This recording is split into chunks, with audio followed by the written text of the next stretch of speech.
going to go for a round two. He's going to go for the knock. Goes for the roll now. And he's spotted CVL. Looks for the clip, but he's not going to be able to get it. Jumps out instead, but goes down.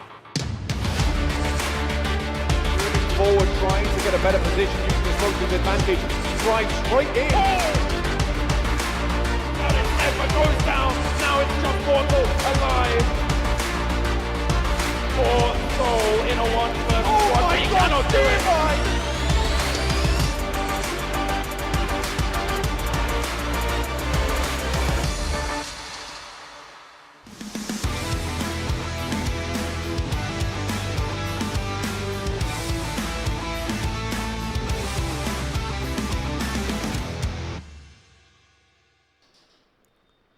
Hello ladies and gentlemen, and welcome to the PUBG Mobile Club Open Spring Split. This is the semi-final stage of the Indian qualifier. My name is Crips, and on your screen are two completely different gentlemen, two beautiful friends of mine called Ketan and Krat.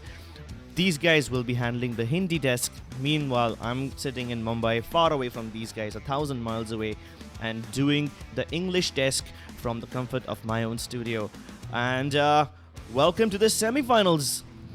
Throughout the last few weeks or the last few days, we have been seeing the group stages of this wonderful tournament where 32 of the best teams in the country participated, and now only the top 24 have qualified for the semi-finals. The semi-finals start today and they will go on for the next few days indeed, where only the top 16 teams will make it to the actual finals. And obviously the road does not end there. One does not play in PMCO just to be one of the best teams in India.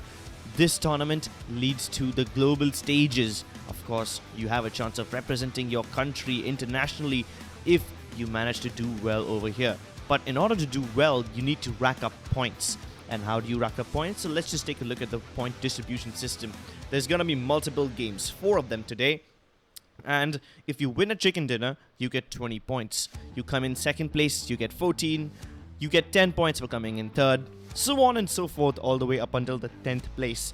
And 1 kill equals to 1 point. So in order to get a high number of points, you need to consistently get a lot of kills and at the same time get a lot of high placements. We did see that in the group stage, Fnatic did not really have a lot of chicken dinners. In fact, they only got their 2 chicken dinners on the very last day of the tournament, but still they were in the top 5 all throughout. On the other hand, we saw Mayhem do really well, get 3 chicken dinners in one day and then completely fall off the cliff in the next few days. Even then, because of the points they had accumulated on their first few days, they were up on top. So consistency is what that matters. And all the teams will have to be consistent across the 4 maps that we will be playing today. Starting off on Erangel, and then the match number 2 will be on Sanhok, the hot and dirty forest. Then comes Vikendi, the snowy frigid map, which also happens to be my personal favorite. The 4th map is once again going to be Erangel, so this time there is no Miramar. And that's the key point. Some of the teams actually excel in Miramar, and now that it's not there, or that it come in, that will come in ekdam late, it doesn't really matter, because one of the strongest maps, or one of the most unique maps of a few teams, is now not going to be played. So these teams will have to adjust accordingly. And these teams that you see on your screen right now are the squads that are present in Group A. There are 3 groups in total. We just saw the Group A teams a few minutes ago. Now we have the teams of Group B. We have Orange Rock, Aztecc, Godlike, Team Insane, TeamElves, JSL, Genocide, and Megastars. Orange Rock is obviously one of the strongest teams in the country. They have some talented aimers like Daljeet and Mavi. Also, Team Aztecc, they did pretty well. Godlike did not really do as well, but they will have their chance once again. In Group C, we have Mayhem, Elements, AIM Gaming, 7Seas Esports, -40, Lifecraft, and Iki Mafia along with Celts. Team -40 and Lifecraft managed to make a last-minute entry and qualified for the semi-finals, but I think now that the worst stages are over, they might just bounce back and show us that they are not just a team that scrapes through, they are a team that can take some scalps as well. Mayhem obviously in this group, the strongest team. They had a lot of points. I think they were in the top 3 as well in the group stages. So in the semifinals, we have 3 really strong teams. Fnatic obviously is a team that we are aware about them. I don't even need to talk about them. Everyone knows them and it is a fan favorite. Then we have Orange Rock, and of course we have Mayhem.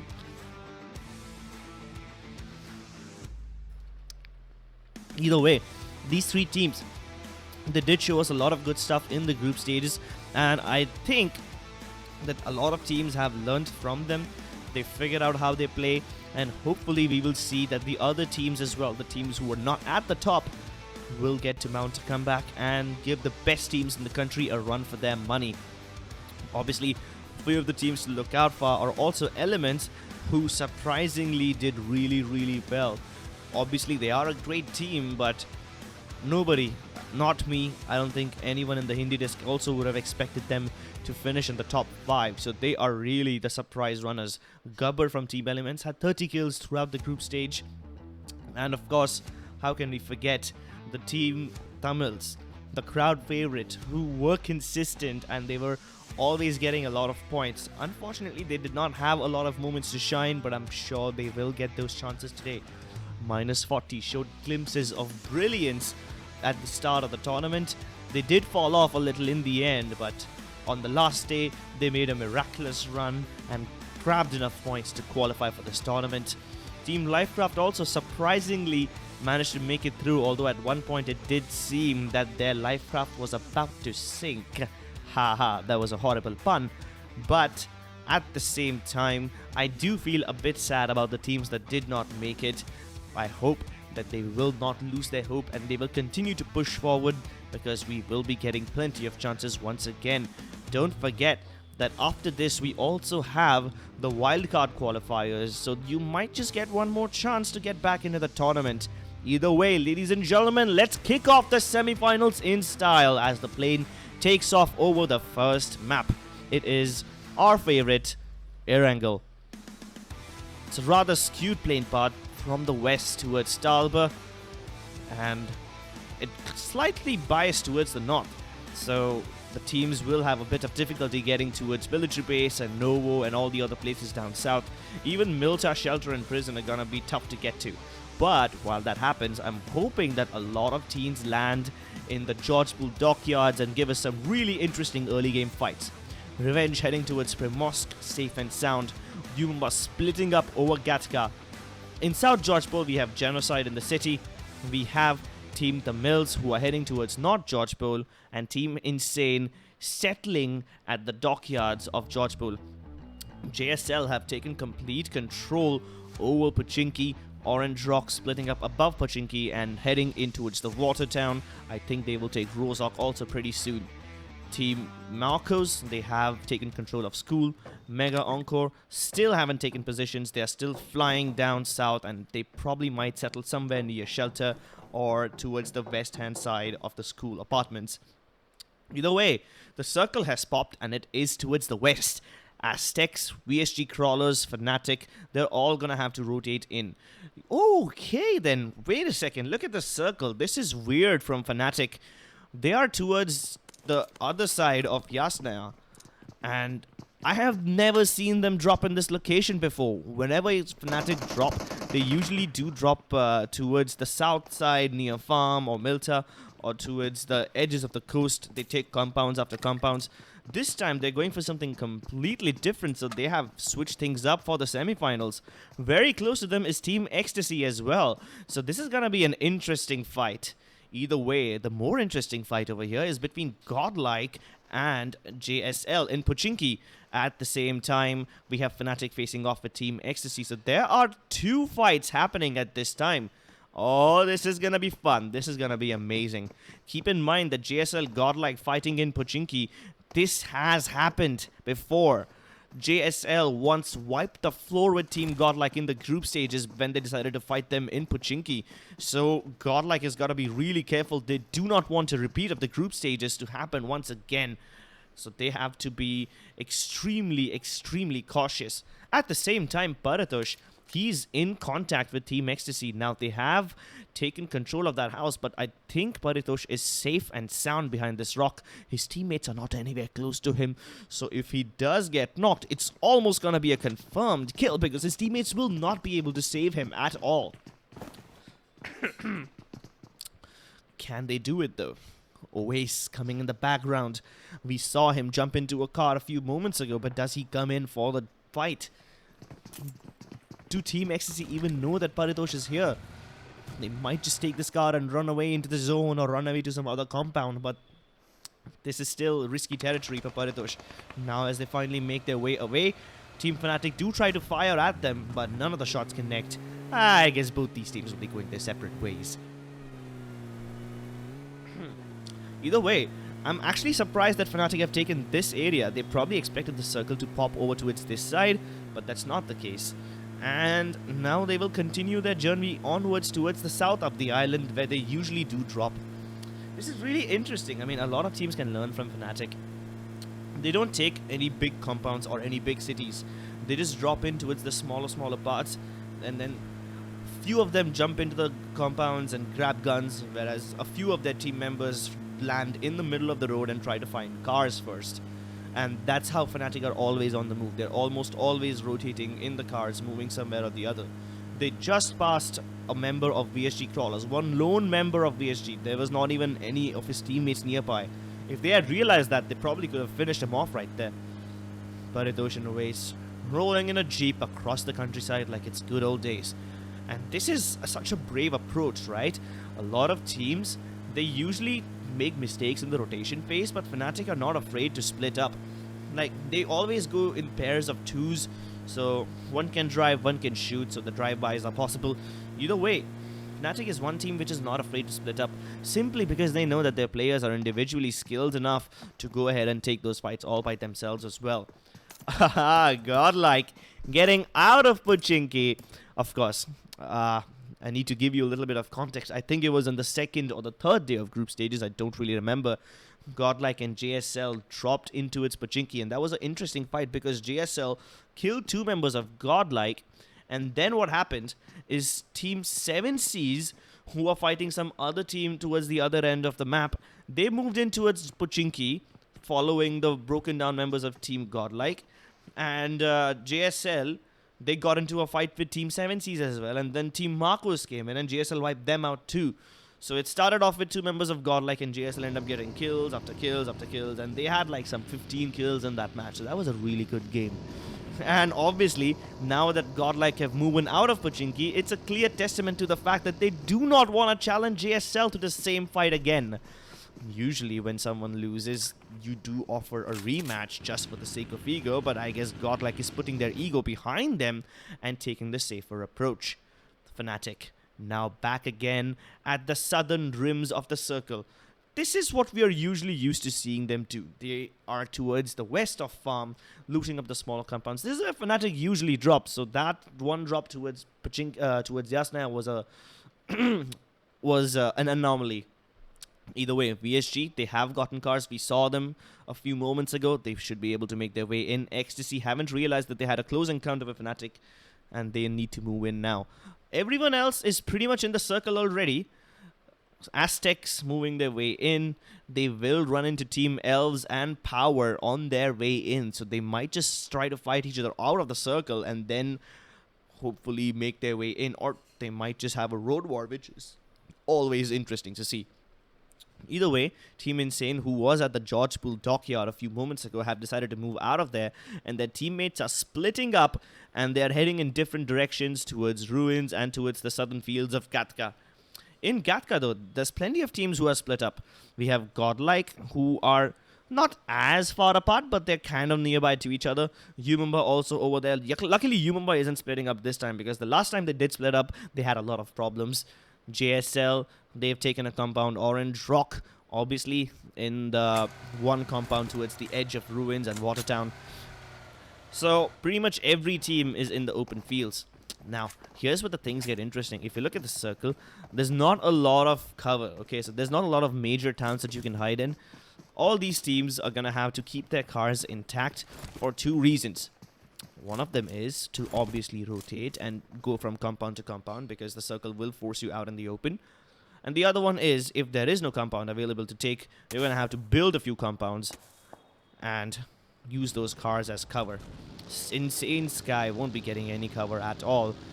He's going to die. His teammates did not even bother reviving him. But they might want to take revenge. TeamTamilas have taken position on top of the Everest. Now they have a massive vantage point, and they should be able to look all the way over towards the northern side of the circle.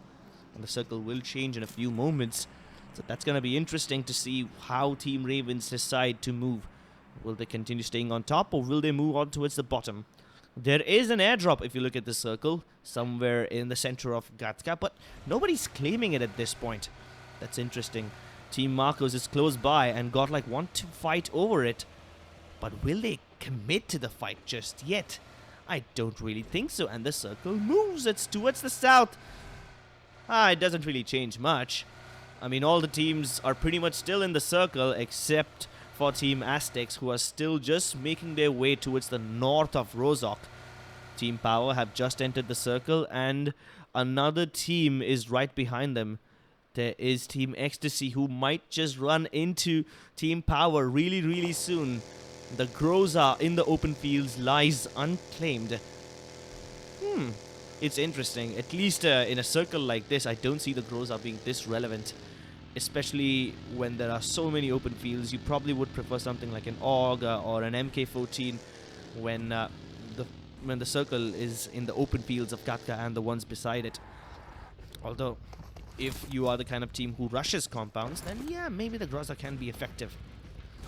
VSGCrawlers on the team, they have 2 buggies for themselves, and they have a player, RV, on top of the hills. But while I say that, the fight between 0 Degrees and Insane breaks out. Godlike is fighting with TeamTamilas. Keep in mind, TeamTamilas was on top of the Everest mountain, and now they are fighting with Godlike. So this is an interesting fight. At the same time, 0 Degrees are fighting with Insane. There's 2 fights happening at the same time. Max Cash moving all the way in, and Naruto is trying to get revived inside that little shack. Tempest needs to be really careful and hope that he can hold off this assault. No nades chucked inside the thing yet, but Max Cash now finally primes one.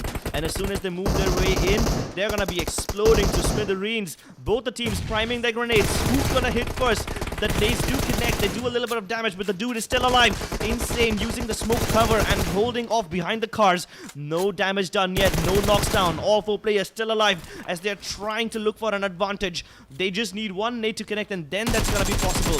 One of the players of Mega has been knocked out. And this is interesting as the dude also blows up. Tempest with the nade connects too. Pansing and the dude are down. Meanwhile, Godlike are thought partying on this fight. Godlike Gil, he's trying to steal the kills away. Oh no, this is trouble. Pansing already falls down. Insane finalizes that kill, and Godlike steal the kill of the dude away. Insane now have to reconsider their decisions. All of a sudden, this has turned into a very difficult scenario as Surya continues to fire away. He gets the knock onto Naruto, but all his teammates are down. He needs the help of Tempest as soon as possible, and Max Cash will be downed by God Gil. Oh my lord, Marcos Gaming have been eliminated. Insane. What a performance, and somehow they're still alive. Naruto is gonna be revived by Tempest, and they don't lose a single player. Sky fell down a long time ago before this fight even started. So they still have all 3 of their players alive, and this is a very big crisis averted. They could have died right there, but somehow Team Marcos, their journey comes to an end. Insane. They gotta be thanking the lucky stars that they didn't take any more losses out of that. They did take a lot of losses. They had to sacrifice so many meds, and they have to use them all up. Their car's also banged up, which means they're gonna be trapped over here. If Godlike want to take the fight with them, this is not the perfect time. They still have their cars, so Insane can get away, although a few of their tires are blown apart. I think Godlike is gonna wait for one knock, and then they'll probably start to move in. An MK14, interestingly, up for grabs with Atex and nice level 3 goodies. But if you look at the circle on top, that's a massive shift down south. Only Ferry Pier and the starting of the bridge is in the circle. Rest, every team is out of it. Oh, this is gonna be an absolute bloodbath. This is so risky because there's hardly any room left to take now. And all these teams are going to be crowding the northern edge of the circle. And that's going to be really difficult to move in there. How on earth are they ever going to pull this off? Oh, this is making me anxious. I can't even imagine how much anxiety the teams would be facing right now. Fnatic within spitting distance of Team Revenge. Also at the same time, the TeamElves are close by. Now, this is fine. Revenge and TeamTamilas fighting off each other, but we do see Fnatic up on the hills, and they might just try to third party in if possible. Striker from TeamTamilas already down, but Karaoke down Sanhok. 1-for-1. Akshay gets the knock and finish off onto Karaoke. They're falling down like flies.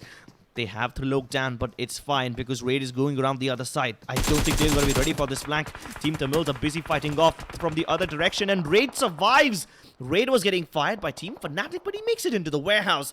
So no damage done, no foul. Only 2 people alive for Team TeamElves, and it's going to be a difficult one getting out of this situation alive.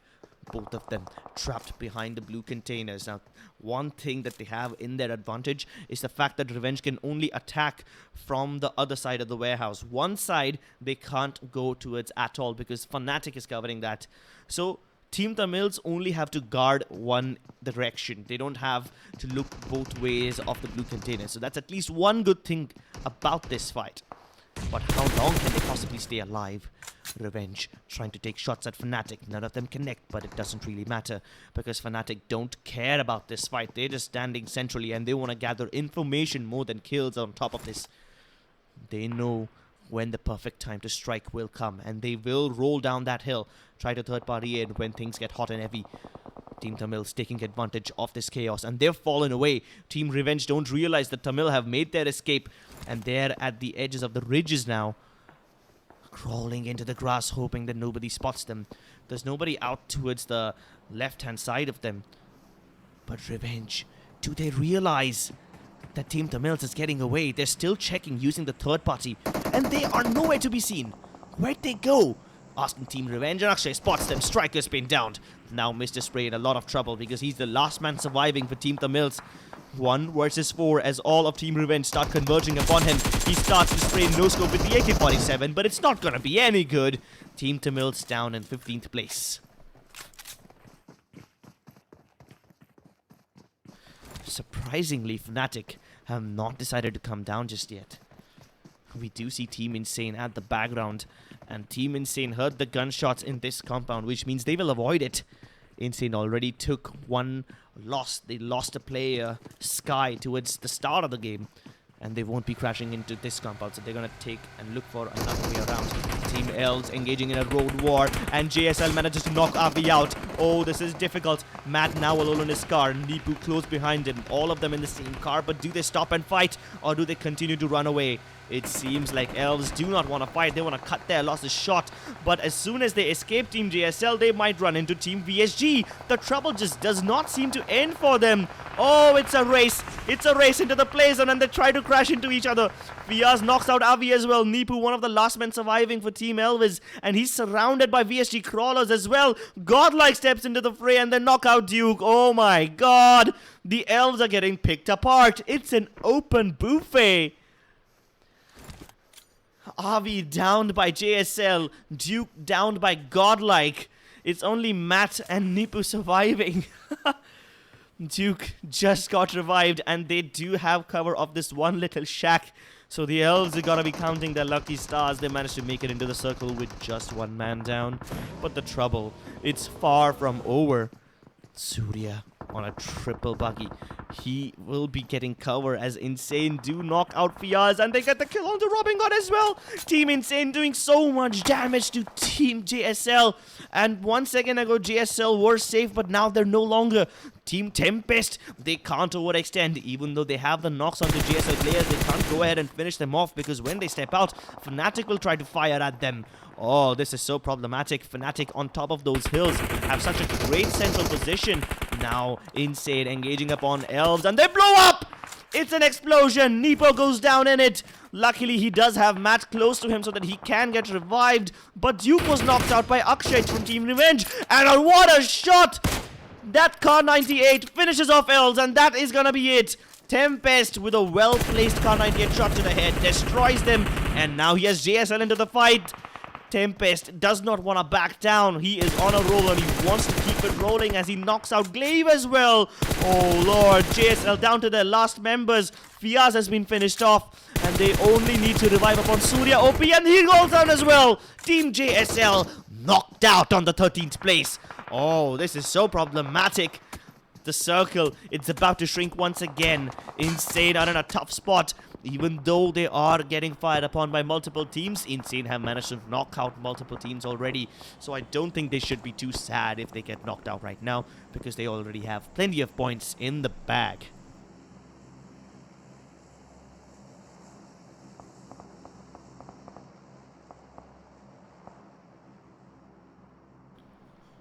Surprisingly, Fnatic are a bit silent at this point. They have position on Team Umumba, who were fighting Genocide at one point. But no! Look at the circle! Oh, it is screwed everyone over. And Fnatic have absolute advantage. They are in the literal centers. In fact, Fnatic is one of the only teams in the circle towards the north side of the road. Below the road is Team Ecstasy. So now there are two teams that you need to keep your eyes on. Team Ecstasy has advantage over all the teams that move in from the south. Team Fnatic have advantage of all the teams who move in from the north. And it's gonna be a bloodbath. My prediction is either Team Ecstasy or Fnatic, one of them will either end up taking the entire chicken dinner or both of them gonna knocked out at the very start. There is no in between because they are in between all the teams right now. Umumba finally initiating upon John from Orange Rock. How does this play out? It's difficult indeed, but Aztec are pretty much safe, not as I say so, as Team Power do get the knocks onto them. Molotov should be able to force them out of those cliffs, but keep in mind, those cliffs are a dangerous place to be. Aztec crashing into the compound of Power as well. They try to third party, but Kinzu with his micro Uzi knocks down Spidey. Oh, and they're gonna be so regretful about that, and Kinzu knocks out one more. The micro Uzi is such a devastating weapon up close. Hazy knocks down Satan as well. Meanwhile, VSGCrawlers are initiating upon Team Insane. Satan finished off. Legend also finished off. Team Genocide fighting with Team Umumba at the same time, and Kinzu know where the last member of Aztec is and kills him. He's ticking away into the blue zone. He's desperately trying to stay alive. He probably might have to go into a heal off, but that's not gonna happen. Wait a second! Mega are trying to third party into this fight. Oh no! Power are in so much trouble right now. Aztec RB not OP, one of the last members surviving. Kills him, ticking away in the blue zone, not gonna be able to save him. He needs to stay alive for his team as Power start fighting with Team Mega. Ecstasy also looking to crash this compound at the same time, and this is utter chaos. No! Team Ecstasy! They're getting kills onto Fnatic. Oace has been knocked out, but I think his teammates will be able to save him. Ash gets knocked out by Team Revenge as well. Oh my lord, my prediction is coming true. Fnatic are getting fired upon by multiple teams, and this is problematic. Godlike OP. He tries to save them. He finishes off Sonic, so at least they are a bit safe now. Revenge were attacking Fnatic, but Godlike tried to enter the fight and they end up paying the price for it. Godlike, they get knocked out by Revenge. Revenge are on fire. They knocked out two players of Fnatic and now they eliminated Godlike entirely. And these are some big names that they're taking the heads off. Ho ho ho, Revenge! Exacting revenge for all the things that the other teams have done to them in the group stages. Mega Encore trapped inside the Harry Potter house as Aztecs, the last surviving member of Team RB not OP, the last surviving member of Aztec. He should be able to finish off Paradox, and he finishes off Encore as well. But no! Even though Aztecs got 2 kills, Power blows them up and Aztecs eliminated. Mega, they have just... how many players? I'm not even sure. Mega has just 1 player alive. And they have Team Power to thank of it.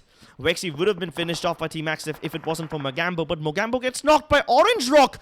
Oh no, this is the 5th party situation at this point. And VSGCrawlers are now fighting with Fnatic. They are in such a tough situation. All the teams crowding up on the northern edge of that circle.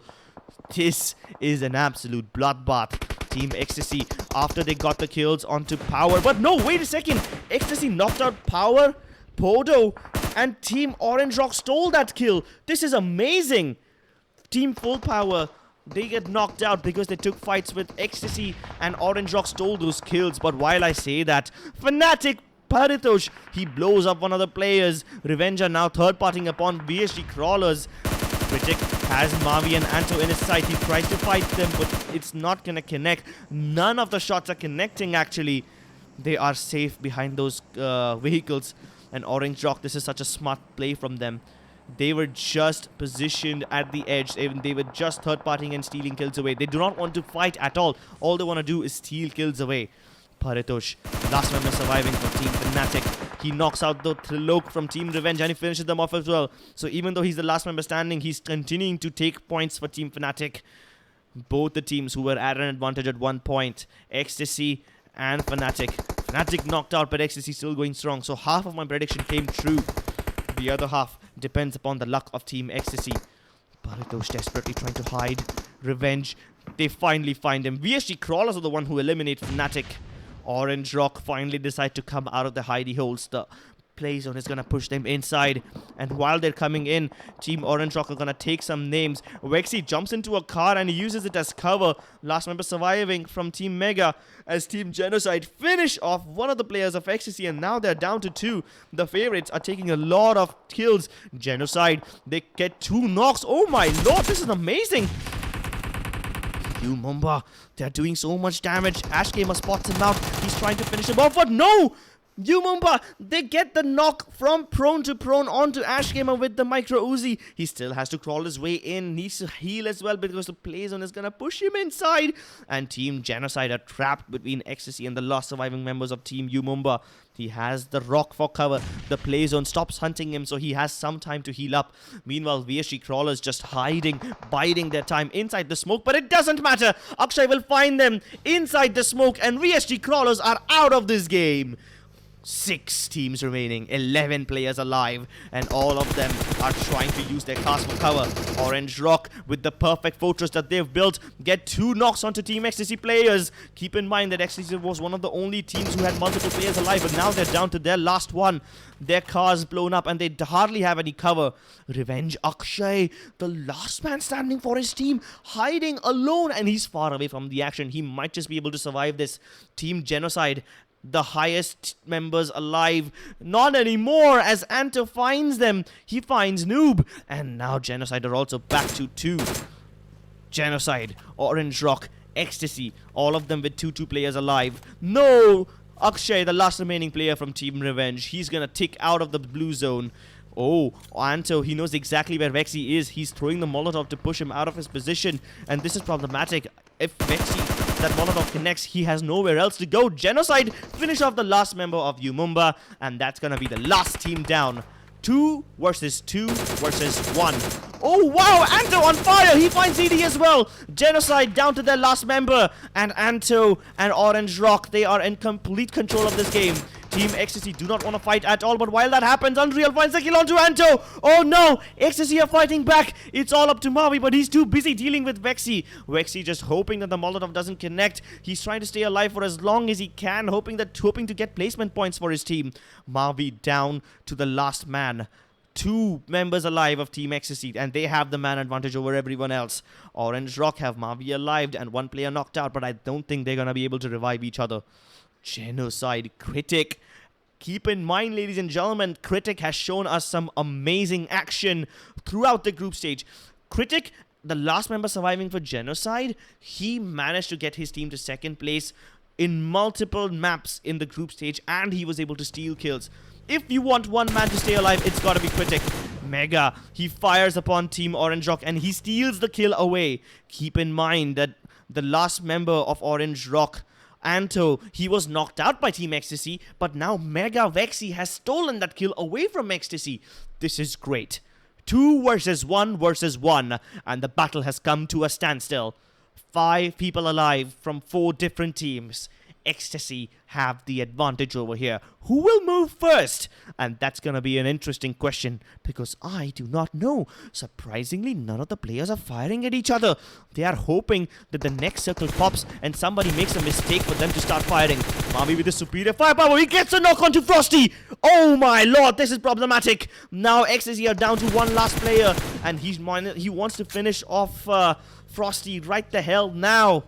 Is he gonna be able to do it though? The play zone is pushing him in, and very soon he's gonna be in the clear. No! Vexy finishes off Orange Rock, And that's gonna be the end. Vexy trying to steal as many kills away. Frosty in the center of the zone. This is good. This is good for Frosty. He knows he can't be revived. He's gonna stay in the center of the zone and gather as much information for his teammate so that Unreal can do something. But Unreal was getting fired by Critic. He starts to move. Critic has him in sight. No scope AK-47, but no, what? What? Genocide sealed the kills from him. It's a 1v1. Critic versus Mega Vexy. The battle for the chicken dinner, and it has never been so close. Critic at the bottom of this ridge. I don't think Vexy will be able to see him from here. He's a bit too far away, but as the circle closes in, I think Vexy will be able to spot him. But Vexy has cover of the tree and Critic has cover of the ridge. Both these players need to start taking their meds in. This has never been so close. This game, it has been an absolute roller coaster. At one point, Fnatic had the advantage. They were out. Orange Rock had multiple people alive. They are out. Genocide had 3 people alive. Keep in mind, they had so much advantage. They were knocked out. And in the end, it all boils down to those last little snakes in the ground. Those last little lone surviving members of the team who will clutch this game out. All the teams who had an advantage at one point, blown away. Critic, he has been absolutely phenomenal in the group stage. Keep in mind that Critic is the last man standing for Genocide, and he has been in the situation before. He's been in the situation multiple times in the group stage where he was able to stay alive, get his team to the top place, and steal kills on top of it. Both the players inching closer and closer to each other as the zone starts to shrink. Keep in mind that this is the 9th circle, which means there's not going to be zone after this. This circle will completely shrink and become 0. Nada. No! Critic is taking away. He's losing health to the play zone. No! He dies to the play zone. And Team Mega, by doing absolutely nothing, win the chicken dinner.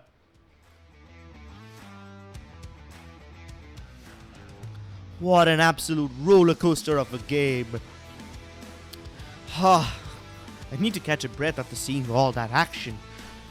Nobody would have expected that to happen. I thought Critic would have been able to do this since he's the man who has experience in situations like these. I mean, he's been in the same situation before. I'm actually surprised he did not account for the play zone. I guess he just wanted to stay at the bottom of the ridge and use it for cover. That's why he was hesitant to move up on top. And he was hoping that he would be able to crawl his way in. But by the time he walked up, got up on his 2 feet and started to run in, it was too late. Either way, let's look at the standings. And before that, obviously, this was obvious. Vexy, the MVP of his team, wins his team the chicken dinner by doing absolutely nothing, staying prone in the grass and out of danger. And sometimes that's all you need to do, surprisingly. PUBG Mobile, a beautiful game. It's about survival, it's not about the kills. But either way, he did get 3 kills, which isn't too bad. And one of them was in the last circle, so it's not like he was just hiding. He was doing some damage as well while he was hiding, so that's commendable. Either way, this game was so weird, don't you guys think? I mean, look at it. At one point, we all thought Team Ecstasy was going to win because they had multiple people alive, but then they make mistakes. And at one point, I thought that maybe Genocide and Orange Rock should have been able to win because, let's be honest, Orange Rock have the strongest aimers. Mavi, he was one of the kill leaders of the top 5 people in the whole game. Yeah, look at it. I mean, obviously the top 5 players of kill ratings have been reset now, but in the group stage, Anto and Mavi, both of them had like some 29 something kills. Daljit had 29 kills. Mavi was close by at 25 something. So those players were getting a lot of kills, and they got a lot of kills in this match as well. Mavi and Anto from Orange Rock, 5 and 4 respectively. Insane Tempest got 6 kills. Okay, yeah, commendable. Obviously, we did see the Tempest in the middle of the game. They were able to knock out Team JSL, and they were able to get a couple of kills onto the players of Godlike as well. So commendable performance from Insane Tempest. Meanwhile, Revenge also did it pretty well. Akshay, I remember him getting a couple of knocks onto the players of TeamTamilas, and that's how he has 4 kills. So overall, a really good job by all the players. But this game, it's exactly why I love it. Everyone who expected Orange Rock to win, Even I was expecting Orange Rock to win. They were proven wrong. Ha! That's what happens when the Circle screws over everybody. And the Circle, in my opinion, was the MVP of this game. Even though the top 5 players are on your screen, even though they were the best performers of the game, the Circle, my god, it was so brutal. And it kept shifting towards the edges of the play zone. It's not like Vikendi circles where it just shrinks down center, center, center. No, it takes the extreme west side, it takes the extreme south side. And that's how this game became even more interesting, because 90% of the times, barely any teams were in there. So, that was game number 1, but don't go anywhere, ladies and gentlemen. We have many more games lined up for you guys ahead. And before we roll out, obviously, let's take a look at the standings. Surprisingly, Team Genocide on top. Now, obviously, Critic from Team Genocide, he came second, but his team had more than enough kills. They had 9 kills, and that's why they have 23 points. Mega with the chicken dinner with 23 points as well. Revenge, they have plenty, 11 kills. I think this is the highest kills in the entire game, and Revenge are gotta be proud of themselves. At the same time, we had multiple other teams, especially Team Godlike. They got into early fights, but it never usually ends well for them. Full Power, they were in a really awkward spot as they were getting the fights with Team Insane and Godlike at the same time. And yeah, I guess Full Power and Godlike just finished each other off, and that's why they have like these positions right close to each other. Fnatic, they had such a good position in the center of the hill. They were centrally located. I thought they should have been able to get more kills, but they only got 1 kill. Ha! Surprising. Team Aztecc, they did a big mistake by rushing into the compound of Team Full Power and UMExRxN. They tried to fight both those teams at once, and they paid the price for it. JSL, though, we saw that team, and yeah, they were completely destroyed by Insane Tempest. I think Insane Tempest had 6 kills, and most of them came because he got the kills on Team JSL. Either way, they shouldn't be too sad about any of this. Don't go anywhere, ladies and gentlemen. We have the map of Sanhok up next, so the action continues after a short break. For now, we have the highlights.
Ladies and gentlemen, welcome.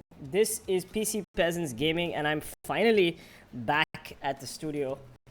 Unfortunately, I missed the last game, but Crips, my co-caster, of course, took point, and I hope you enjoyed the casting. Crips, back to you. Yeah, it was a bit tiring and I kind of missed you. Wish you would have been there. It was a damn amazing game and you missed out on some action. But I'm sure you were keeping track of the teams and either way, it's good to have you back, buddy. Thank you so much. So, Crips, what happened in the last match, and what did I miss? Okay. What you missed is teams missing out on points that they could have easily had. Let's see. At one point, Fnatic have the best position in the entire game. They had the top hill, centrally positioned. No team even dared to come close to them. But then Fnatic started to fight with Team... TeamElves was fighting with Revenge. Yeah, Fnatic started to fight with Team Revenge. Alright. Okay. While that happened, Godlike moved in on them. And while Godlike moved in on them, Team Full Power did a drive-by. So Fnatic got distracted for like 1 second. Godlike used that time to finish Fnatic off. And multiple other teams pounced in on Fnatic. So they went down. Secondly, Aztecs crashed the compound of Umumba. And they tried to third party. I mean, Aztecs always keep crashing into Umumba, right? We saw that in group stage as well. And not just any other team. They always crash into Umumba somehow, which is, I don't know, kind of funny. I don't know why. Right. Next. So obviously Aztecs, they went down in a ball of flames. Umumba fought with Team Revenge. No, not Revenge. Umumba fought with Team Full Power. Sorry. And while that was happening, Orange Rock were not fighting at all. They were far back there and they were not participating. Occasionally they would get up, fire a couple shots, steal a kill. They never knocked a player. They only stole the kills of knocked out players. They did that and they kept doing it. At the end, they just had the man advantage. Orange Rock had Mavi and Anto alive. Team Ecstasy had 2 players alive. Team Genocide had 2 players alive. And there were 1-1 player each of a lot of teams. And very soon, Orange Rock, even though they had the advantage, made this one mistake where they took a fight with, I think it was Genocide, Critic, and then he knocked out 1 player. And in a bid to revive him, they forgot that the player even existed. So, in the end, it boiled down to a 1v1. I'm gonna have to interrupt you there. Apparently, there's some lag happening. We will try to fix it. Meanwhile, Crips, I do request you to disconnect from Discord and reconnect so that we can figure out why we're having these technical issues. A big shout out to the live chat. Thank you so much for the feedback. We will try to fix Crips's mic. I believe it's an internet issue, but it should be sorted soon. And the players are off. Crips, would request you to disconnect and reconnect if you could do that. I did that. Should I do it again? Yeah. All right, Crips, is your voice sorted out? I hope it is. I mean, I hope so too. I don't want to have any technical kerfuffles in the middle of this. Right. Is it better? Yep, it is better. It's more than better. Nice. Great. All right, we'll just quickly jump into the game. We've got JSL on the screen right now. What is happening on the screen? JSL.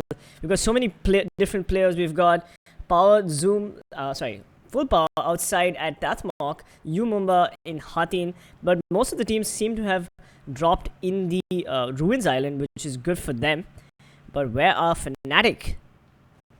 Fnatic centrally in boot camp. Yeah, that's where they always go. You know, surprisingly, Fnatic dropped somewhere else in the previous game. It seems like they are back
1 second.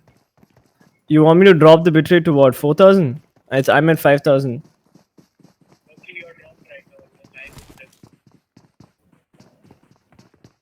Is it fine?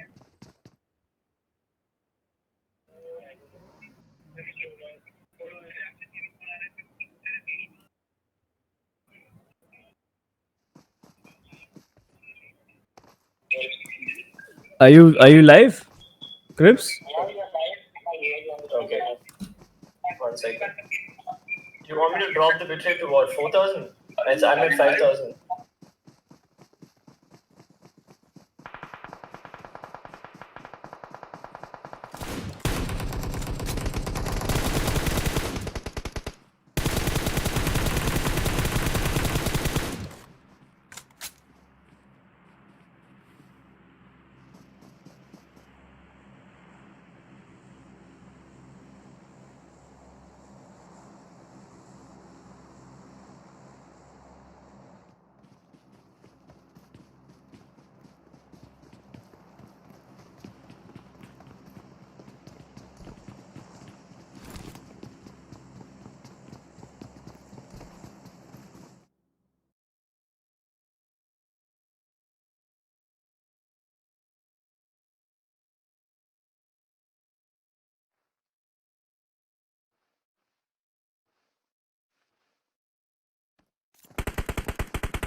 Yeah, it's a bit of a issue, and it's no big deal.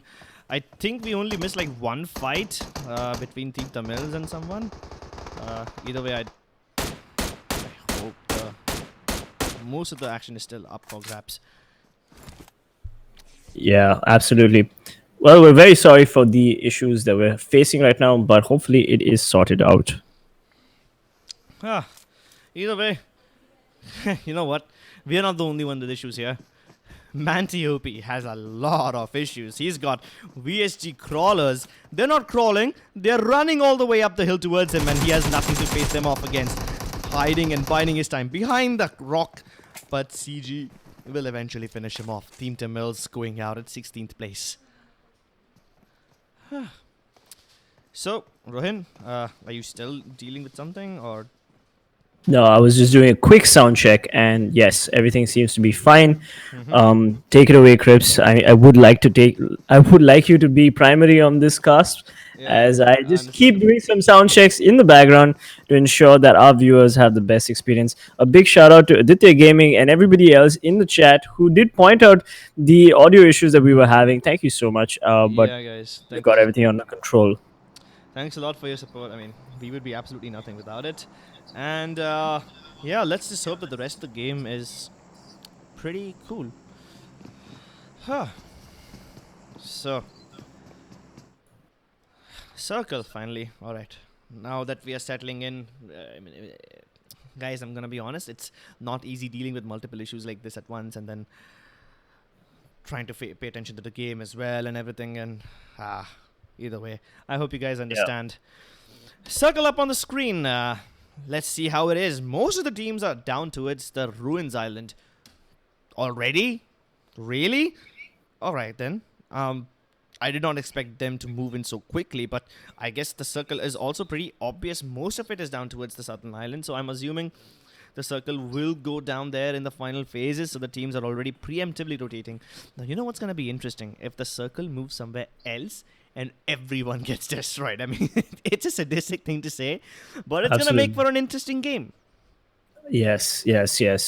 Well, hopefully we can find out where Fnatic and the rest of the boys are. We've got Team Insane right now on the screen. Let's see what Team Insane has in store for Godlike. Godlike haven't been fired upon yet. Tempest taking his sweet time. When is he gonna pull the trigger though? It's almost funny to see him so patient, because in the last game he was not patient at all. Tempest was rushing in and out of that little shack. He was knocking out Team Godlike. He was knocking out Team JSL. Oh, wait a second. Tempest did get a couple of knocks onto players of Godlike in the last game. Do we see that happening again? That will be really interesting, because Godlike are gonna have a big PTSD attack if that happens. Indeed. So you were talking about Godlike before we had all these mic issues. And how was Godlike's performance in the last map? They were hitting some really nutty shots, but the people that they knocked out, they were stolen away. The kills were stolen away. I think it was Mega who stole one of the kills, and then Orange Rock also did some. But I'm not sure if Orange Rock stole Godlike's kills in particular, because Orange Rock was stealing everything. Either way, Godlike, they got into a lot of fights, but they did not win out because they bit off a bit more than they can chew. But swag from Mega. Wow, once again, Megastars, they're showing us something amazing. They got 2 knocks onto VSGCrawlers already. And VSGCrawlers are very far away from them. So these are some M4 spray downs that they're hitting at this point. It's incredibly difficult to do that. Yes. Crips, I would request you to lower my volume in Discord just a little bit, so that there isn't your volume in Discord. Okay. Yeah, because I think I should be at 100%, maybe 80% should be fine. Because I am distinctly louder than you, and let's face it, the beautiful audience definitely needs to hear your voice over my voice. Is it fine? I mean, I reduced you. Much I reduced you down to 80%. Let's see if that's fine. Thank you so much. Thank you. A big shout out to the audience for helping us figure this out. You are very much part of this PMCO family right now, and we do appreciate all the help and support that you have for us. Yeah. So, audience, let us know if the PCP volume is fine right now. Although, I don't like calling you PCP, bro. I like calling you PC Peasants, your whole name, or calling you Venom. Either way, my name is Crips, for those of you in the chat who are asking, and my co-caster is PC Peasants. The circle is about to... yeah, here it's fine. And I guess game sounds are also fine at this point. I mean, there's no way to increase the game sounds, unfortunately, because that's how the clean feed is. But we have a lot of action on the screen about to break open between Team Marcus, Elvis, Orange Rock, and Team Ecstasy, super close to each other and near that airdrop. Oh my god. This is, okay, a 5-way battle is always confusing, especially in Sanhok, because you can flank left, right, center, and this is towards the south of Ruins, which means these hills, they have some patches of water, some patches of marsh, and it's a very, how do I say this, a very mix and match place to fight in. There's no hardcore strategies, because not a lot of fights end up happening in this place. So most of the teams, they are, during practice, most of the teams practice fighting around bootcamp, practice fighting around Paradise or towards the Northern Islands. But I don't think any teams practice fighting specifically in this area. So all these teams are going to be in a very uncomfortable spot. None of them are prepared for this. Yeah, and it's very unfortunate that we already lost the entire Team Tamil, team that I think performed quite well last game, if I'm not mistaken. Yeah. I mean, I think all the teams performed well. I can't even blame any team for losing out in the last game because there was such a messy circle. And you can't blame any team for going out early because the circle literally screwed everybody. And I said it. I said it previously. The circle was the MVP of the last game. So Team Seoul don't have to participate in this tournament because they already have qualified for the Pro League. So that's why a lot of these teams are trying to make their way in. Fnatic surprisingly did not qualify for the Pro League. And that's why they have to fight their way in up from the PMCO. And I guess that's one of the teams everybody's excited to see. But while I say that, Orange Rock also are a strong contender, really strong. They are currently engaged in a fight with Team Marcos. Keep in mind that these two teams have history defeats each other in the mass as well. Godlike, he gets the knock onto CG, finishes him off as well. And we saw Mavi throw a nade a few seconds ago. He connected that nade. Gil exists, both of them getting 1 kill each. Mavi pushing in. He has one enemy up in top of the house. That's the dude. And they need to take care of the dude first before they can start firing upon Pansing and Surya because the dude has a great spot for Overwatch. Pansing goes around the corner. He's trying to knock him out. Connects a couple of shots. Mavi no low HP. Switches over to the QPC and he knocks the kill again. Mavi down. His teammates are far away from him. Oh no, this is so problematic. I hope John and Daljeet can cover him. But no, that's not going to be possible. What? Team Ecstasy stole that kill. What? How on earth did they even... Where did they come from? They're not even on the screen. They heard the gunshots, and what a beautiful kill steal for Team Ecstasy. Orange Rock in not a good position, having lost one of their strongest players. And of course, Marcos Gaming going to be very upset that they did not get that thirst on Mavi because Marcos Gaming obviously really needs the points right now. Of course, semi-finals are here, and all these teams need to rack up the points so that they can make it to the final leg of the tournament. Oh my god. That was... Okay, now we finally see Team Ecstasy. I was wondering where they are. And they are so far away. This is easily at least 400 meters between that hill and this one. And they're able to connect shots like that in the nick of time to steal the kill. That's just amazing. Tempest. He gets one onto Team Aztecc. Spidey finished off down to 3 members. Now Aztecc had some unfortunate luck in the previous game. Let's see if they're able to do something nice in this one. They're inching closer. And Insane at the edge of the zone should be able to gatekeep them. Aztecc going down towards the other side. So no, it's not actually a gatekeep. I mean, the gate is too big to be kept. But yeah, they're sure within spitting distance.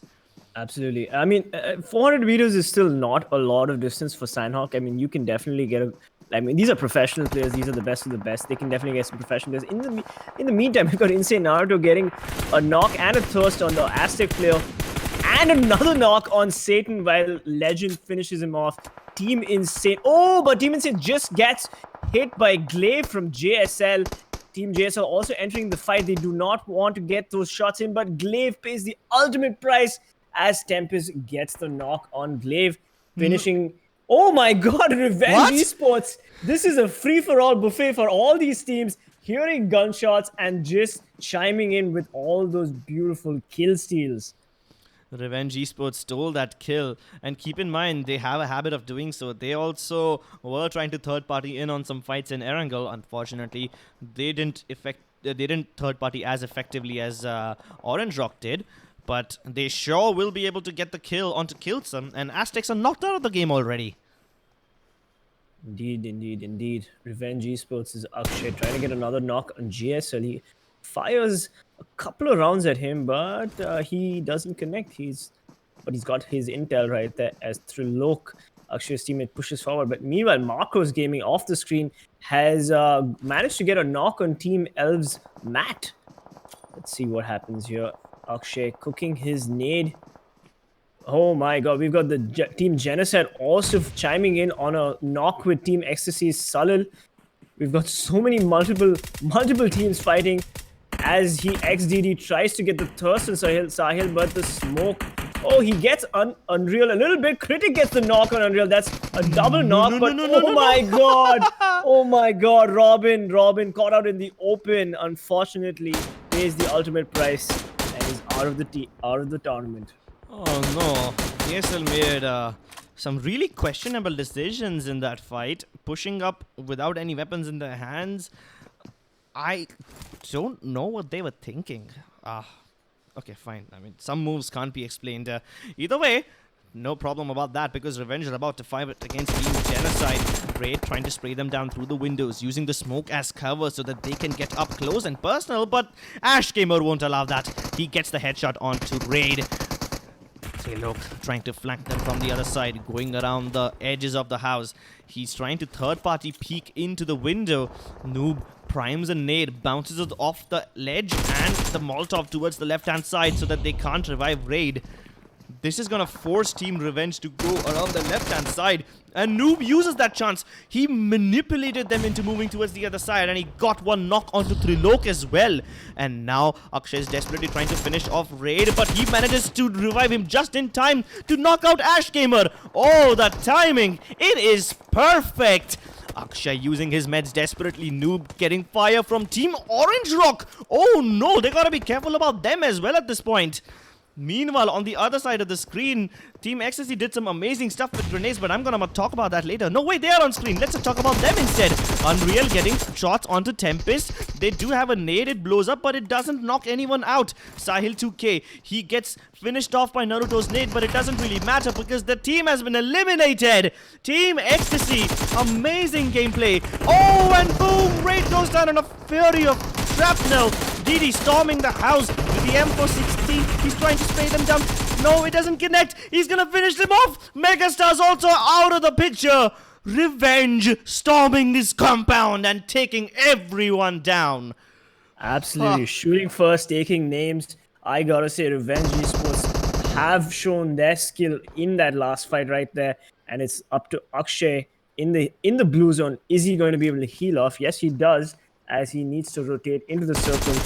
He sees Noob and he gets the knock on Noob as well. Revenge Esports on fire, but... No!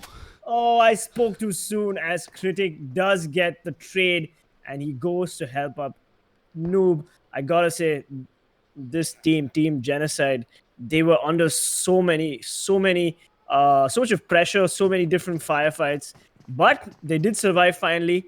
But hats off to Revenge Esports. Multiple fights, did manage to eliminate Team Megastars, which nobody expected. Meanwhile, we've got Team Marcos Gaming get a couple of knocks on Godlike in full power. Also getting eliminated by Surya of Marcos Gaming.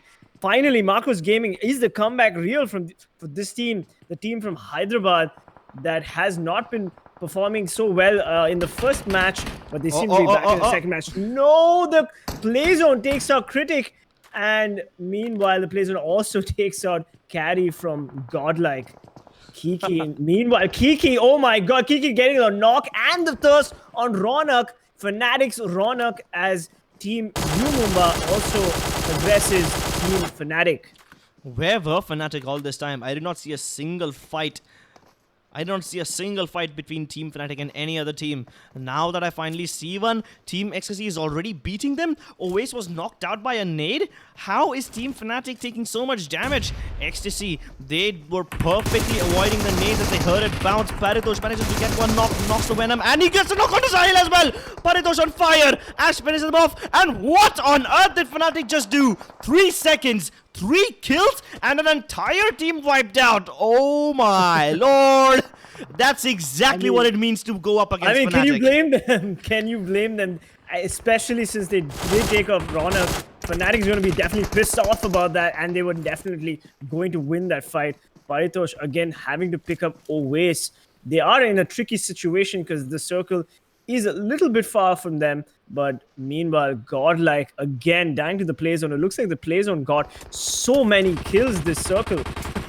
Not just this game, it does it every time. No, Kiki.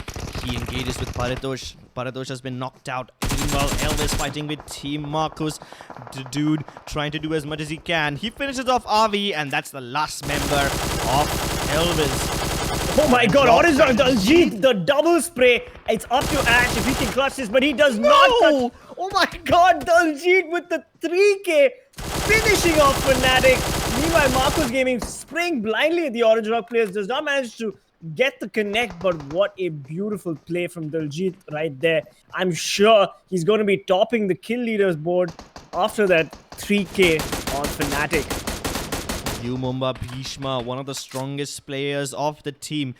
4x M16, it's the perfect weapon to have, especially when you want to hunt down players who are barely managing to rotate into the zone.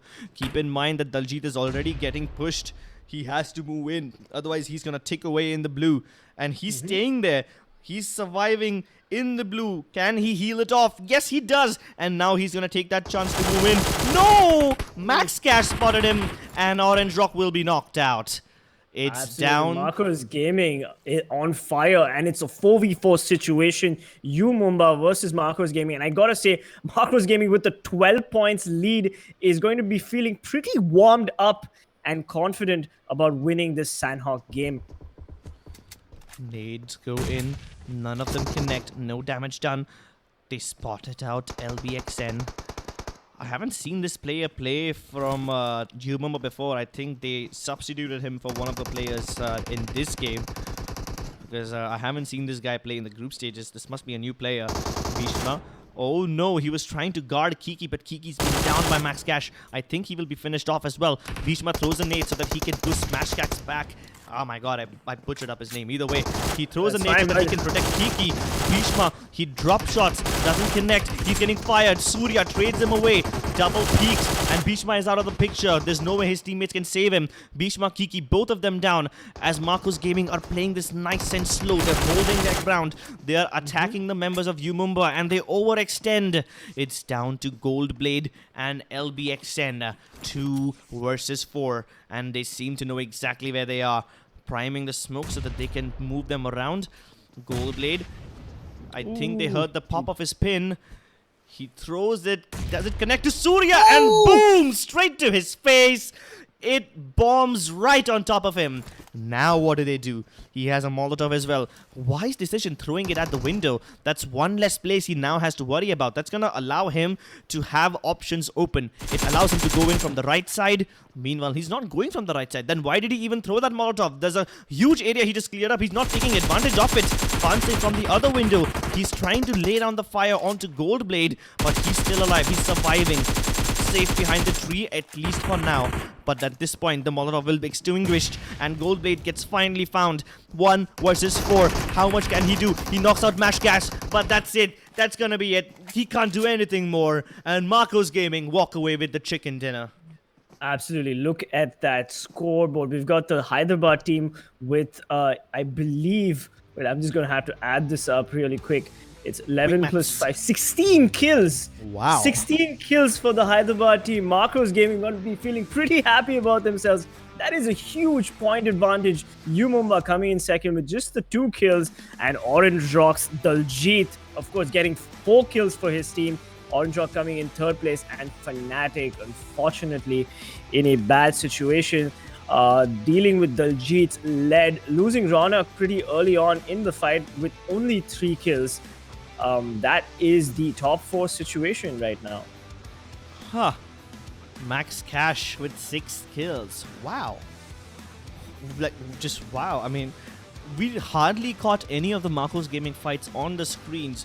We were seeing fights between Revenge and Genocide and Ecstasy and so many of them.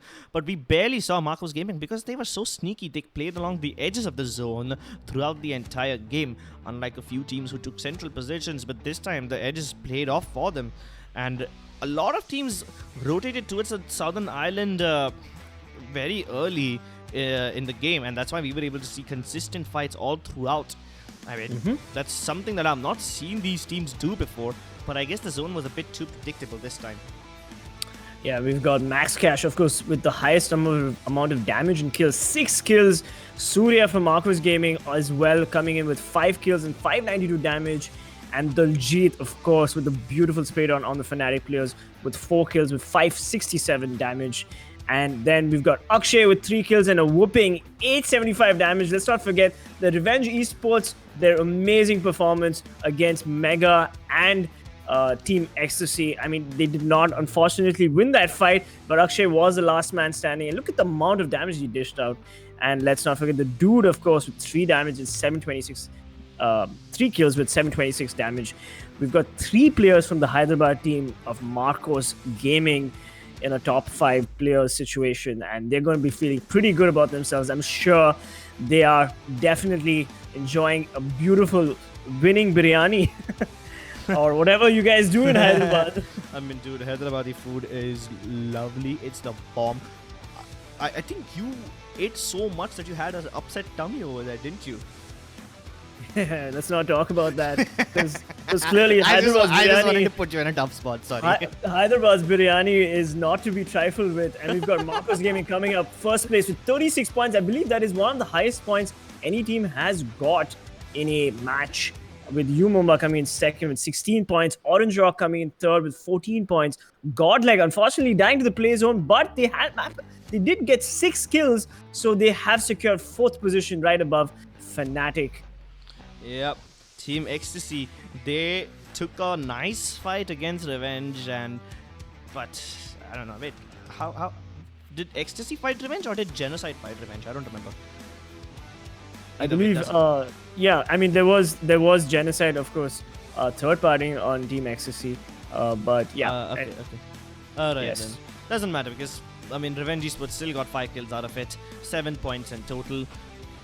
Not that bad. It could have been worse. Team Insane, VSGCrawlers with 5 kills each. I mean, 5 points each. A lot of other teams with bunch of 3-pointers and 1-pointer.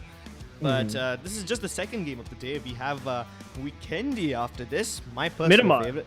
No, no. This time the thing is different. Oh. So it goes Erangel, Sanhok, Vikendi, and again Erangel. So there is no Miramar. There's no Miramar at all.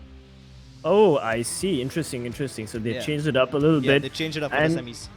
And Fnatic, of course, had 3 kills with 11 points, coming in 5th place. So let's talk about Fnatic for a second. What happened to them? Did they choke? Were they in a bad position? What do you think, Crips? I wouldn't blame Fnatic as much. It's just it was a great performance from Orange Rock, and let's be honest, those are the 2 titans. So I wouldn't be surprised if they actually managed to pull it off. I mean, Fnatic, yeah, they were busy trying to look over towards the other side. I think they were on the cliffs of Ruins, if I'm not wrong. I'm not really sure about that. But they lost Paritosh and they lost Ash. And while they were still recovering from their previous fight, they got attacked by Orange Rock. Either way, we have the overall standings up. So, wait, the plate just changed. Wow. Never mind. Yeah, well, Marcos obviously coming in 1st position, and I'm sure they'll want to keep up the momentum with that 36 point lead on everybody else. We had Team Genocide coming in 2nd place with 31 points. I stand corrected. Marcos had 37. We have Orange Rock tied with Team Genocide for a close 3rd with 31 points. Megastars, of course, following Orange Rock with 26 points. Revenge Esports, 24 points in 5th place. UMExRxN, 24 points in 6th place. Moving up, crossing Team Ecstasy, who had 22 points. And, of course, Godlike coming in 8th position with 17 points. Fnatic nowhere to be seen. Fnatic, they had a good chance in Erangel. They got a couple of points, but they didn't end up getting too many. Even in Sanhok, they got a few kills, but not a lot of placement points. So that seems to be the case. They almost always deliver in kills, but unfortunately, because of circumstances, they fail in placement points. I think they shouldn't be too worried now. There's still a lot of time left, and we will see Fnatic perform hopefully in the next few stages.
Hello ladies and gentlemen, and welcome back to the PUBG Mobile Spring Split Indian Qualifiers. This is the semi-finals, which means the top 24 teams in the country have now gathered around us.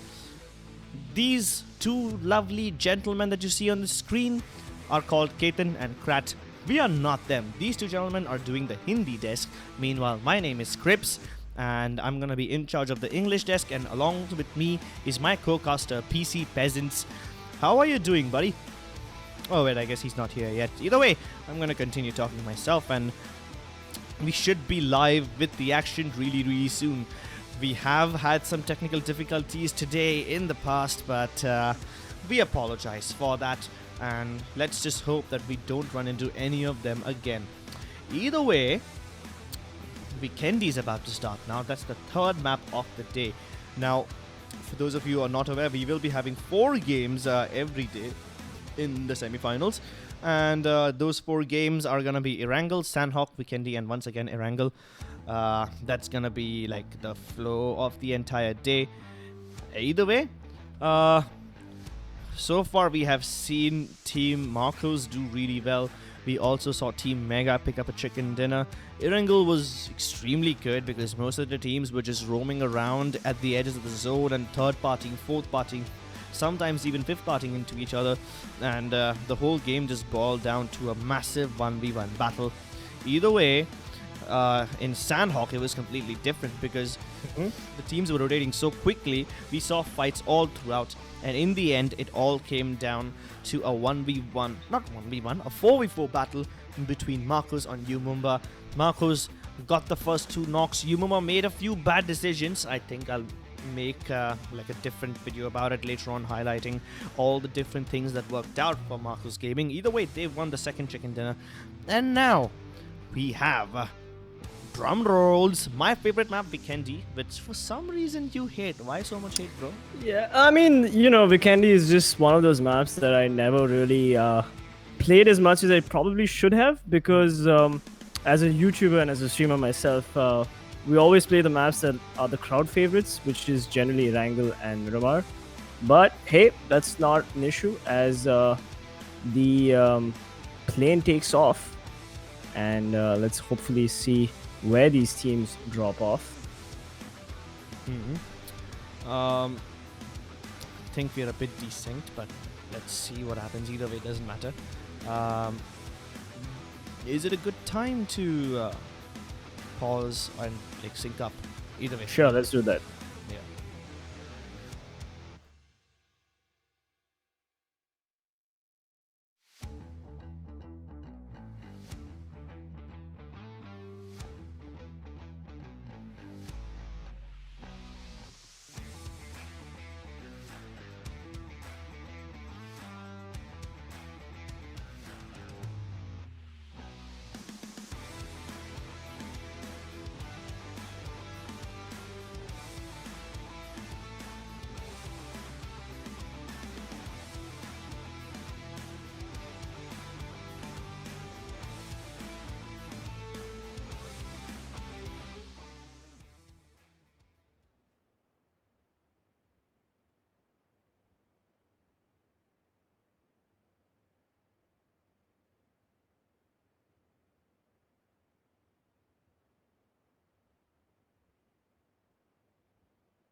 All right, I believe we are back.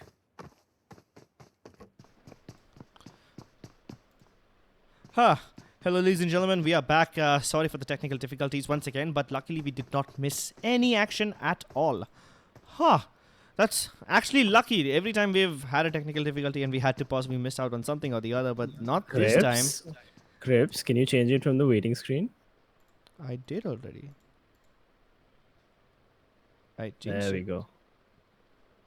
Perfect. Yeah. All right.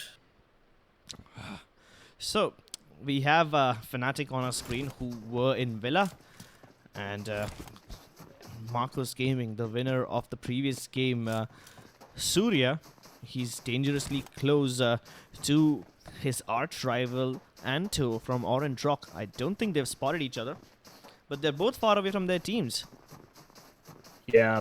Let's see what happens here. Unfortunately, we did miss the positions of the teams initially. So let me just quickly get a glimpse of the circle. We've got Daljit, of course, with the beautiful play from Sanhok's map where he got a 3K on the Fnatic players, which, I'm sure he's feeling pretty good about. It's always about sending a message to the other teams. Daljit, though, he's one of the strongest aimers in the country, and if this thing happens, if Daljit goes down first, that's gonna be a big hit to the firepower of Team Orange Rock. Yeah, absolutely. But let's see where the circle is. Hopefully we'll get the map in a few seconds on the screen right now. Yeah, I guess since a lot of teams are gonna be in rotation mode, we should have the circle. I did get a glimpse of it. Surprisingly, it's not like one of those standard stupid Vikendi circles where half of it is in water. It is on land. It's like pretty central. It's 100% of the circle is on land. It's in the center, and that's rare. Yeah, okay. So I do have the circle on my tablet right now, and we've got multiple. We've got Fnatic safely in the zone. Of course, Team Orange Rock are going to be pushing in as well. We've got Team Mega and JSL. I believe. Which is the name of this town? Volvo? This is Volnova. Yeah, Volnova. So they're also right at the edge of the circle, so they don't really have to worry about too much to rotate. And the circle is back on the screen. So we've got Godlike, of course, northern part of the circle, but they don't have to rotate in too much. Fnatic going for the Villa rotation, maybe? Yeah, they were in Villa, but now they've moved out of it. Yeah, and now they're rotating in. Okay, we've got Team Ecstasy already getting a knock on Avi.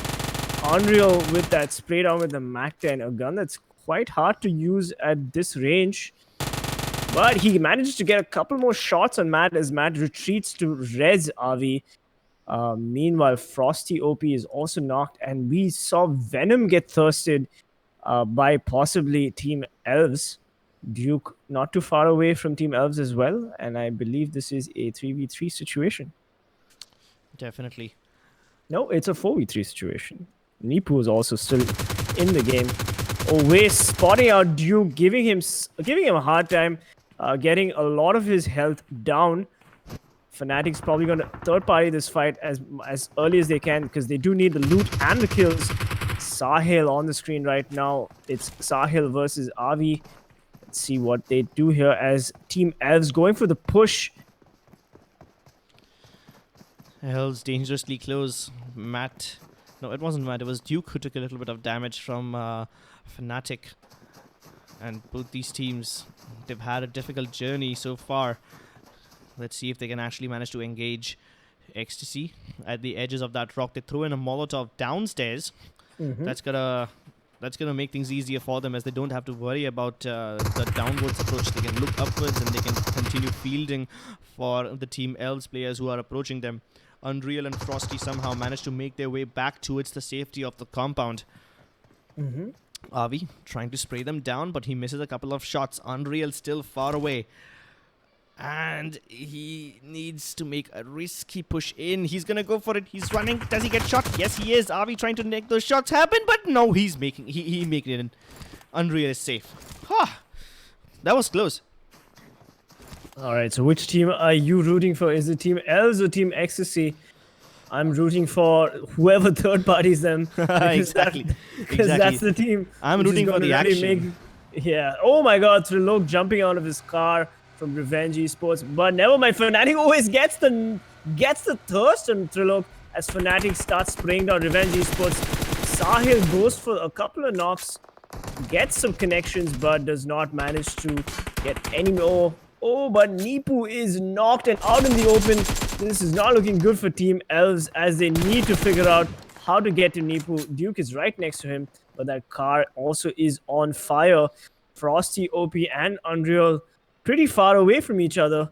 And Sahil also right, all three of them in different parts of the map.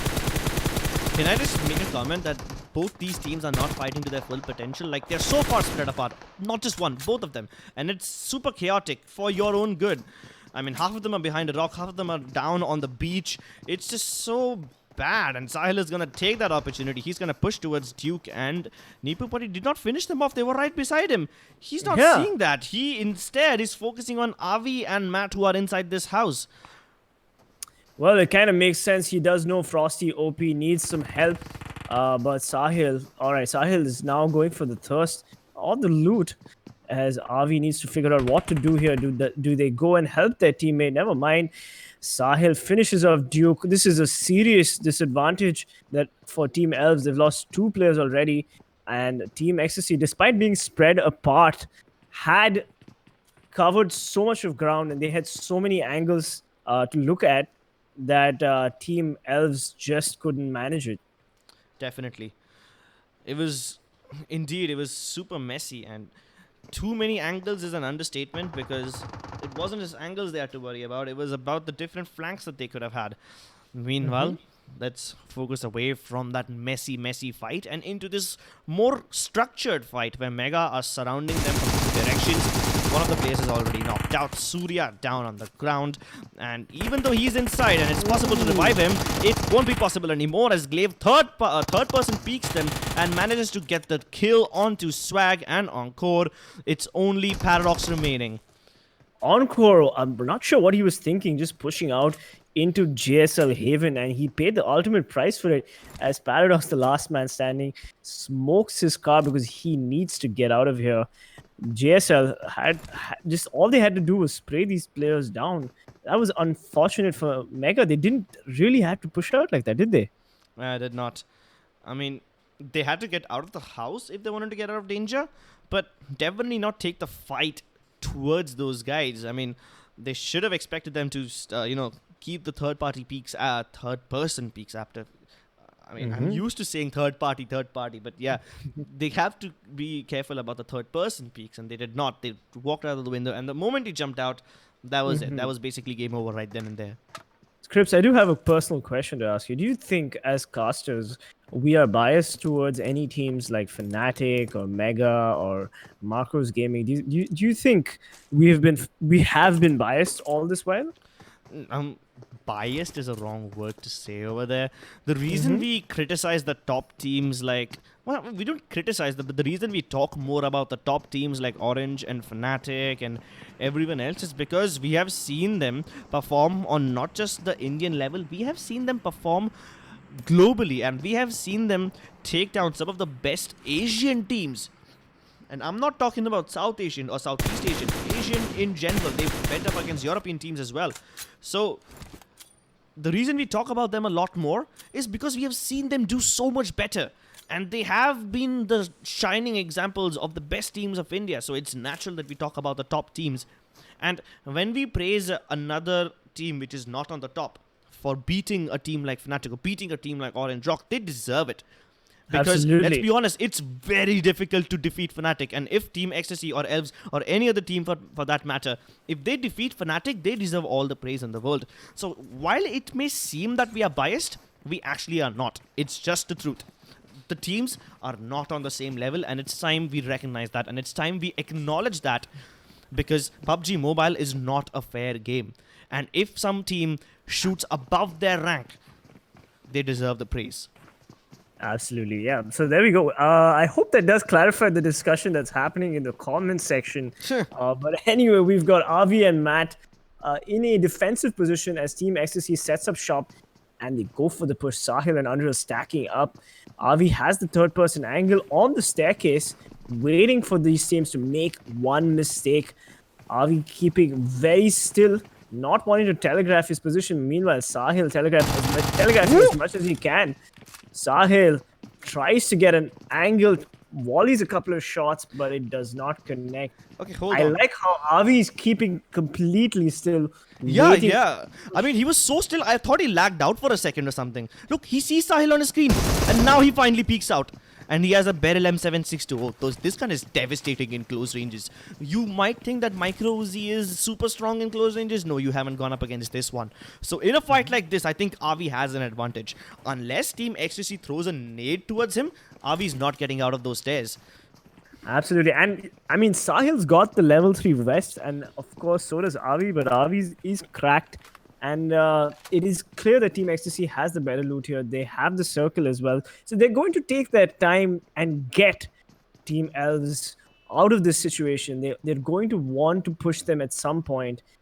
So let's see how Team Ecstasy performs this execute. Meanwhile, we have the map on the top right-hand corner of the screen, and we do request the viewers to view it.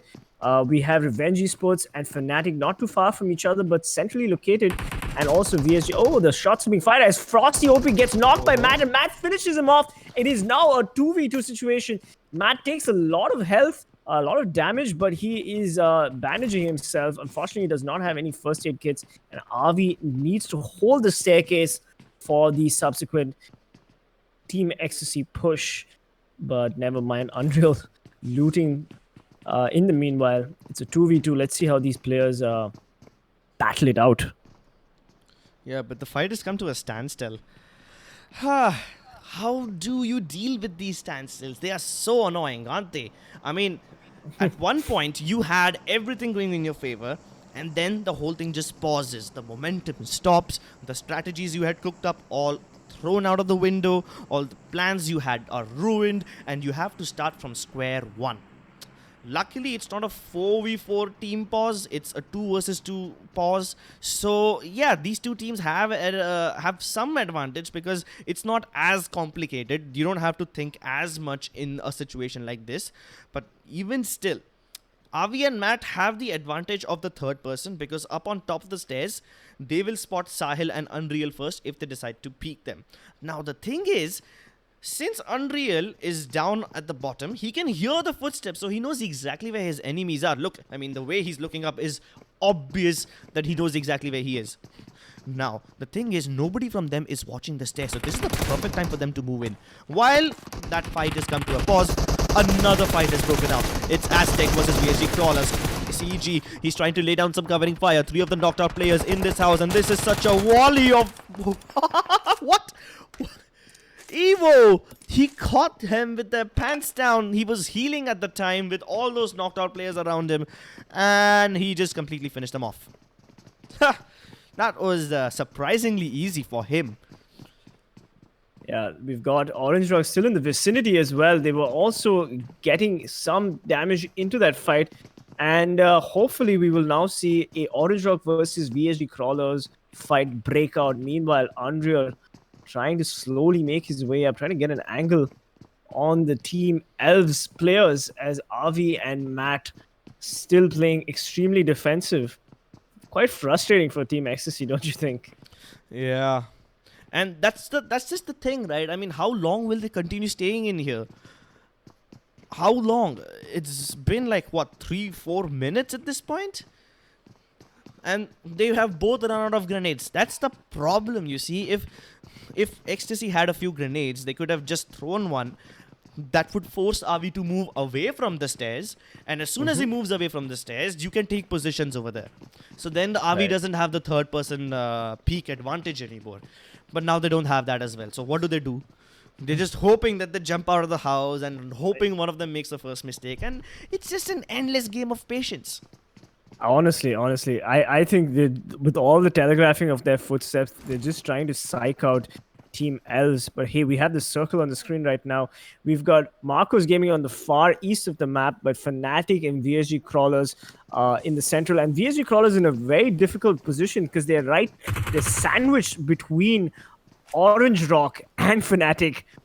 A deadly sandwich for VSGCrawlers. And for those of you who are asking in the chat why Miramar is not being played, well, this is the format for the semifinals for PMCO. It is Erangel, Sanhok, Vikendi, and Erangel. That is the format, and that's how the publishers and the tournament organizers have designed the semifinals for PMCO Spring Split.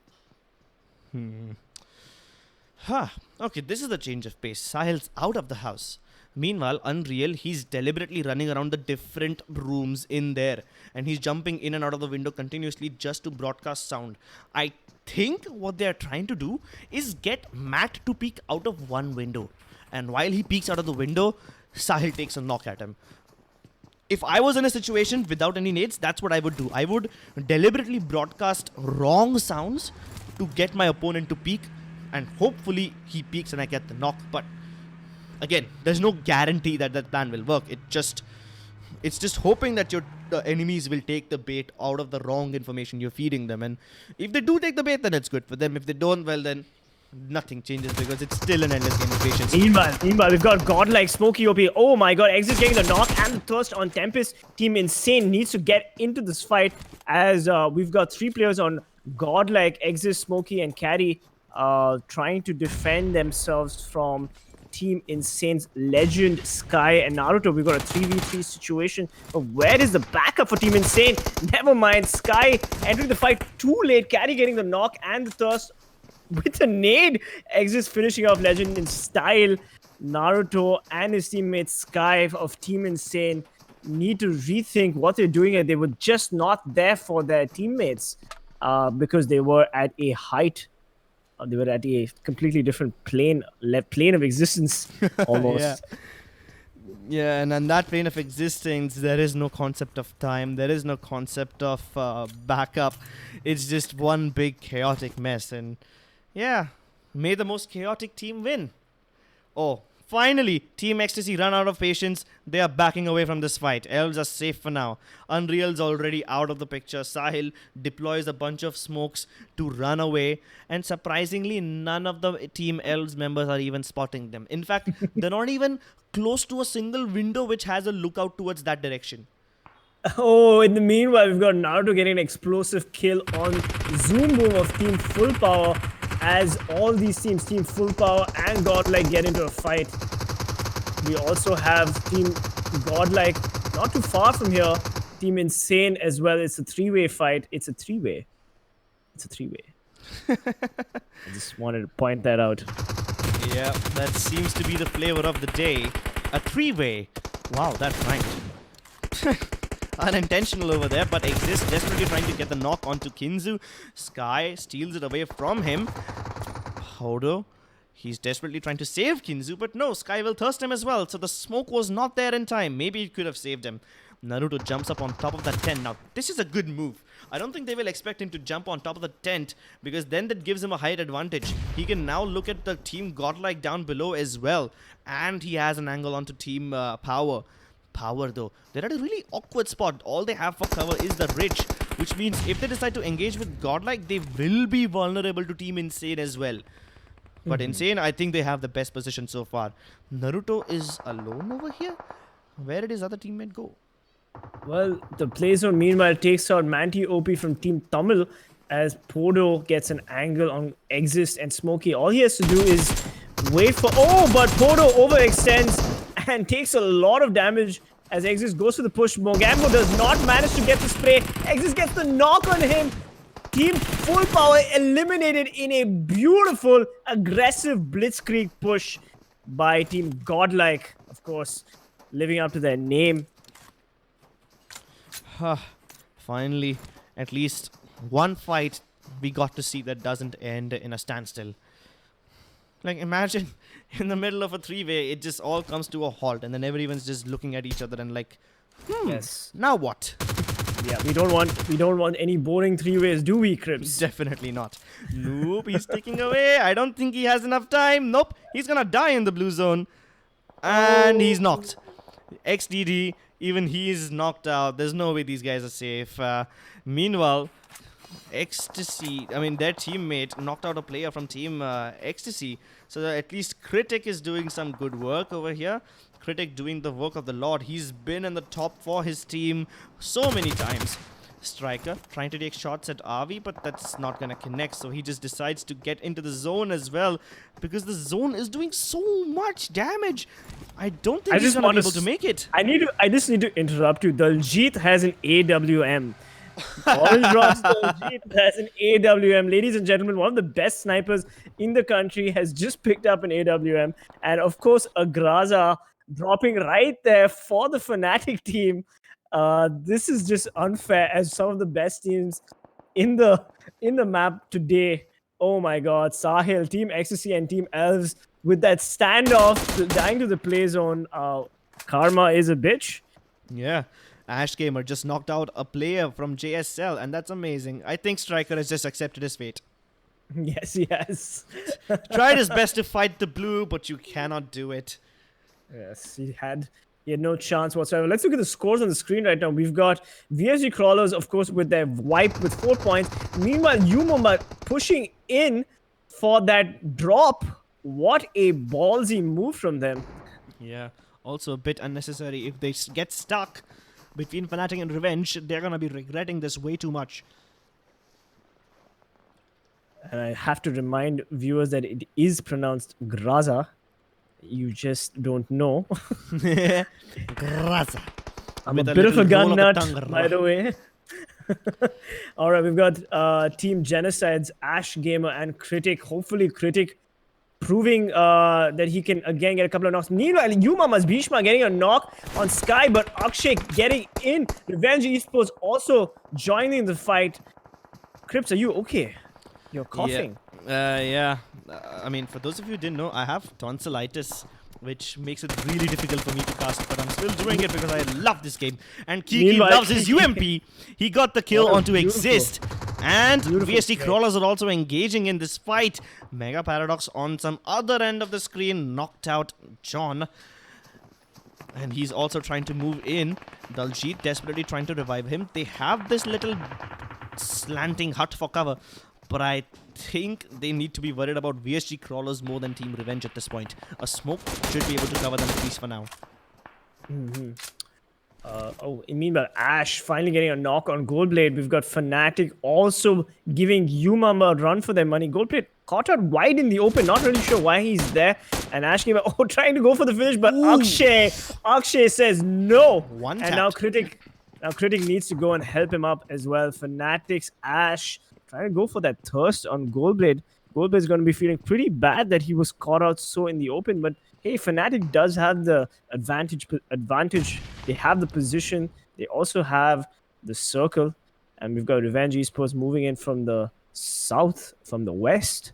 Yep, but they have the ridges for cover. They're going to have to climb their way up if they don't want to get caught out. VAC on the edges of this wall. Now, they are pretty far spread out. And they are safe at least for now, but JSL is not. JSL has been knocked out. And Genocide is going to be knocked out too. The play zone and Team Marco sandwich them in between each other and then just crush them. Fnatic centrally located inside Villa itself. So even though they can't participate in a lot of fights, at least they should be able to stay safe and get placement points. Always try to just heal up, boost up for the last leg of this Vikendi fight. We've got 8 teams in such a small circle. Most of the teams right outside the circle, but VSGCrawlers dangerously close to Fnatic. They're going to want to clinch this victory because they already have 4 points to their name on the screen right now. Marcos Gaming also entering the fray right at the top eastern corner of the map. I believe eastern corner of the map. We've got the Dude, Pansing, and Max Cash. Meanwhile, of course, Godlike proving yet again that the play zone is their true enemy and not any other team. They just lost one more. VSGCrawlers, they're trying to knock on the doors of that house, but Fnatic, they are keeping the doors sealed shut. Now, this is the problem. While VSG are still worrying about Fnatic, if Marcos Gaming jump over those walls, they have a clear line of sight onto Team VSG, and then the trouble begins.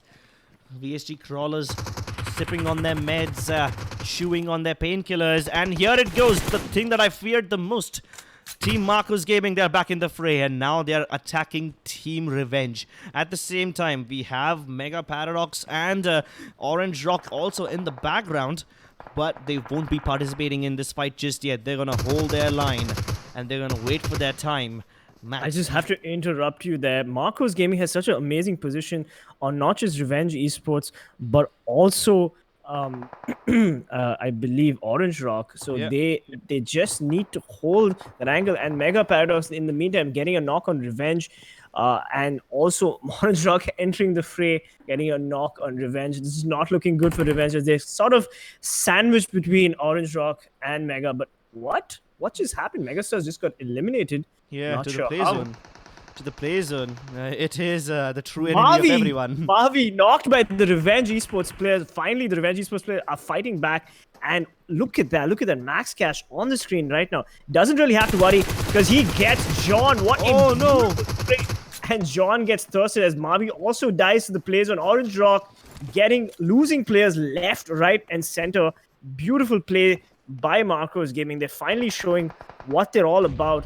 And the play zone also takes a Daljit. I think that was a tactical move from the Daljit, because you might as well die to the play zone than give a point to another team. Yeah, and they were at such a bad position too. There was no way Orange Rock was getting out of that rocky position, and Marcos Gaming definitely would have been able to kill them. Good tactical move, but I think they've done it a bit too often in this tournament. Surya knocked and is crawling all the way to Marcos Gaming. He needs to make it faster. The circle still is slightly in Marcos Gaming's favor, but they will have to take care of the lone Revenge Esports player, Raid, in the other side of that road over there. Yeah, but he's safe. Fnatic and VSGCrawlers pretty much in the mansion. In the villa. They don't have to worry about anything. But I am worried about UMExRxN. What are they planning to do here? UMExRxN is trapped in a very awkward situation. They're trying to get in the house where they have no room to get in. I mean, where will they go? What are they trying to do? It's better than staying outside in the zone. They're going to desperately try to move in, but Kiki, he's just a bit too late, and he's been knocked. Paritosh gets the better of him. Meanwhile, even Godlike is going to go down. Revenge Raid gets found out. Two teams, Godlike and Revenge, instantly getting knocked out. UMExRxN lose a player, and now they are down to one. I believe 3 teams. We just saw UMExRxN, Revenge Esports, and I believe Godlike all get knocked out in UMExRxN seconds. still have one player left. Oh, they do? I'm so sorry. All right, here we go. UMExRxN finally eliminated. Never mind. Fnatic, Marcos, and VSGCrawlers on the screen right now. We've got a 4v 3.5 as Marcos Gaming heals their teammate. This is a very tough circle for the VSGCrawler players. They're sandwiched look over at here. that. Look at that. Woo. Marcos Gaming having the superior position, knocking as many people as they can. VSGCrawlers sandwiched right between... Oh, look at that. Ronak had the perfect angle, and he finished him off. Ronak sitting in the blue zone, a little outside the blue zone, healing up. Fnatic, all 4 players pretty well. It was perfect. Good position. It was perfect. perfect. It was perfect. They just need to watch the broken walls and always getting an angle on Pansing. Most likely, VSGCrawlers. What are they planning here? They are sandwiched. They have to wait for Fnatic's push, and when Fnatic does push, hopefully Marcos Gaming will go for the first knocks on Fnatic, and maybe Fnatic will be like distracted and they'll have to fight on 2 fronts. Let's see what happens. Yeah, Fnatic, at least one less thing that I have to worry about is getting outside the zone, because they have a little bit of cover off the walls of the house itself. VSGCrawlers in a desperate attempt to move out of the compound itself so that they can avoid the blue. They start to fight, but in fact, Marcos Gaming are ready for them. Fnatic Ash also steps into the fray. Ronak taking away outside the blue, and the circle's about to shrink into a complete zero. All the teams are engaged in a heal-off. What is going on? Everyone's trying to heal themselves off. All them are dying. VSGCrawlers down to one last person. Max Cash and Surya about to die. Avi, he has 8 first aid kits. Surya also has a lot of them. And Surya survives first. The whole thing just comes down to a goddamn heal-off. What a game. How on earth did that happen? I thought Marcos Gaming would somehow move in at the last moment and, try to finish them off. But none of that happened. VSGCrawlers, they got knocked out by Ronak as he went into the blue zone, got the knock and got back inside the house. And as Fnatic tried to move out of the house, they realized that it's a hopeless situation. Walking in with 4 players on your screen, that's just an impossible fight, bro. That's an impossible fight. So Ash went in and he told Ronak, just shut up and stay in there, start healing. Unfortunately, his heals were not strong enough. He got knocked out first. Then we had Marcos Gaming. They gave 8 first aid kits to one of their players, and then everyone else just decided to go in and fight. Literally, that's what happened. All of them gave their first aid kits to him. Everyone else went into fight, and they were like, bro, no, you're going to stay at the back, and you're going to heal off. Who does that? Marcos Gaming had the circle. They had the perfect position. Look at that. We've got Max Cash, of course, the MVP of the game from Marcos Gaming with 4 kills. But, I mean, they had the circle. I mean, I like how Pansing, of course, entered the fight and all that, but they really didn't have to because the circle kind of screwed everybody. Yeah. And Surya, of course, the actual MVP of the game there, winning it for Marcos Gaming, the pride of Hyderabad, coming in with, I believe, 10 kills. So that's a 30-point lead for Marcos Gaming.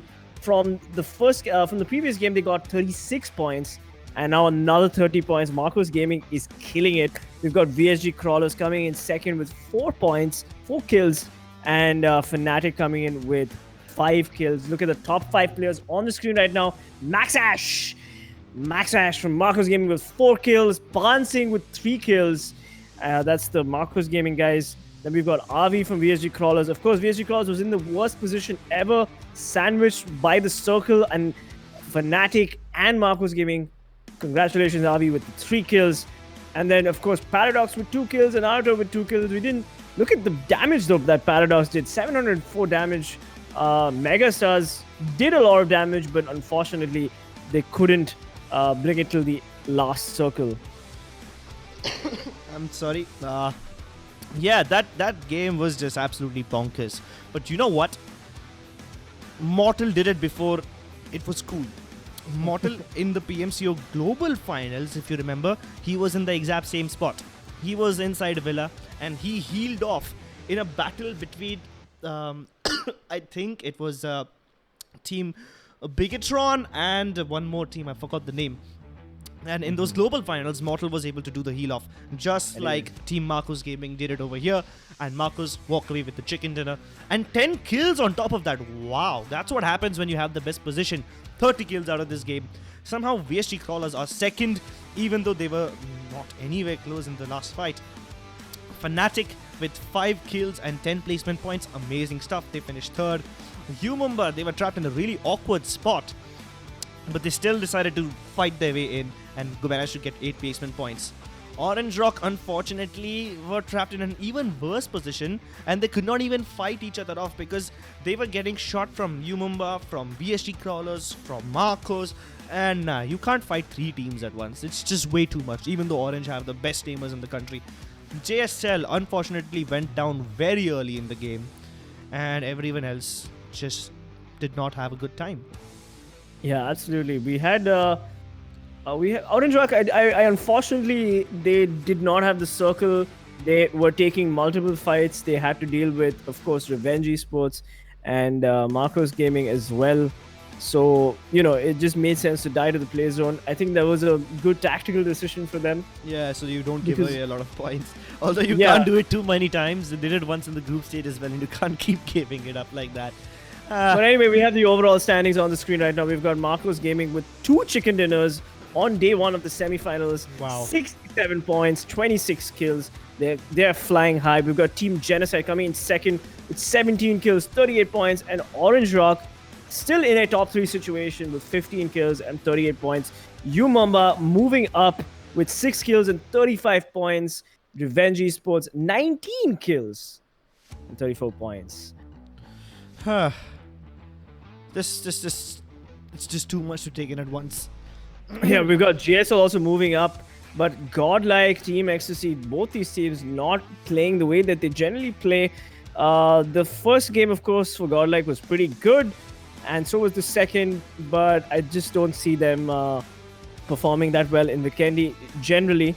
Let's hope that they do come back in the next match, that is Erangel. So, ladies and gentlemen, don't go anywhere because the semifinals are just halfway through. We've got a lot of PUBG Mobile action planned for you guys for the rest of the day. So if you guys are not doing anything, don't forget to hit that like button and subscribe. And of course, follow PUBG Mobile Esports on Twitter and Instagram. I am PC Peasants Gaming, and my co-caster here is Crips from Mumbai. And I'm from Chennai. Yeah. And we are not biased casters, so stop saying that we're biased casters. It hurts our feelings. It hurts our feelings. We're not biased. Ignore that. I mean, the whole job of a caster is to not be biased, right? That we're not allowed to take sides. That's the whole job description. Otherwise, we won't be casters. Otherwise, we're just cheerleaders with mics if we are biased. So, yeah.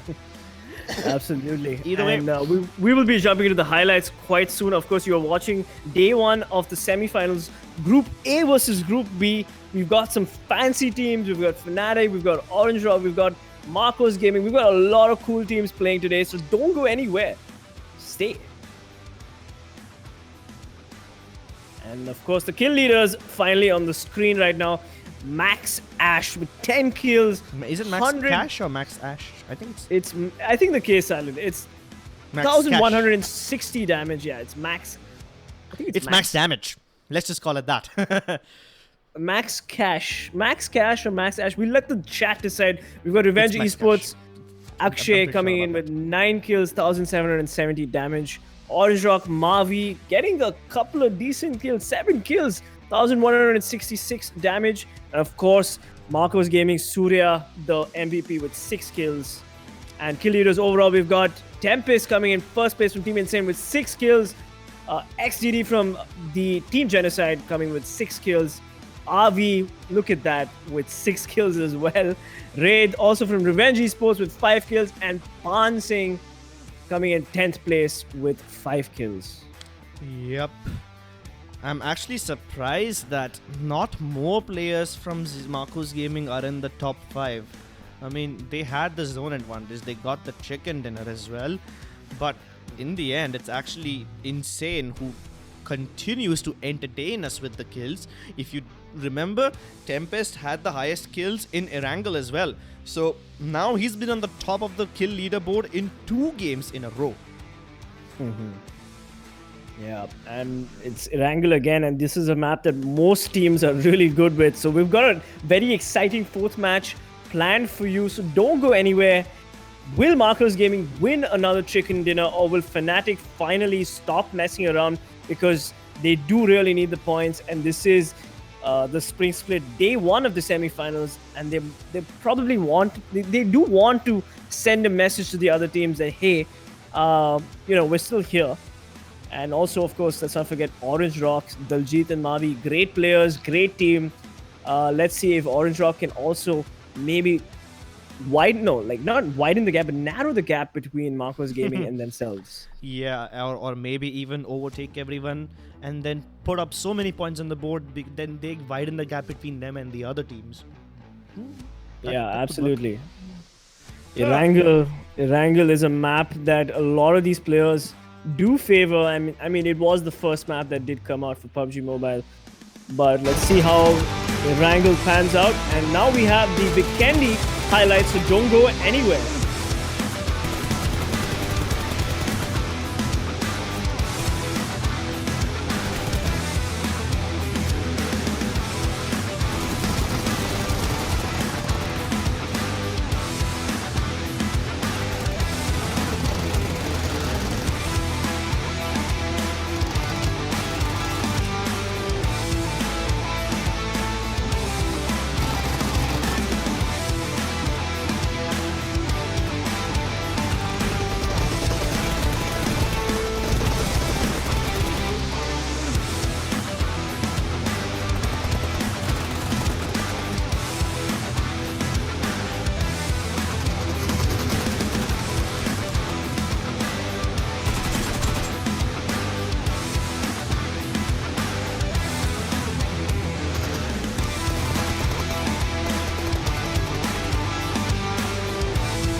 What is up, Hello, Crips? ladies and gentlemen, Welcome. and welcome back to the PMCO Spring Split.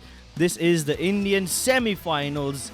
Top 24 teams of the country have qualified, and they are now fighting for the top 16 spots to take their position in the finals of PMCO, where they have a chance of representing their country internationally and making it to the PUBG Mobile Pro League, where big names like Bigatron, Team Entity, Team Soul are waiting for them already.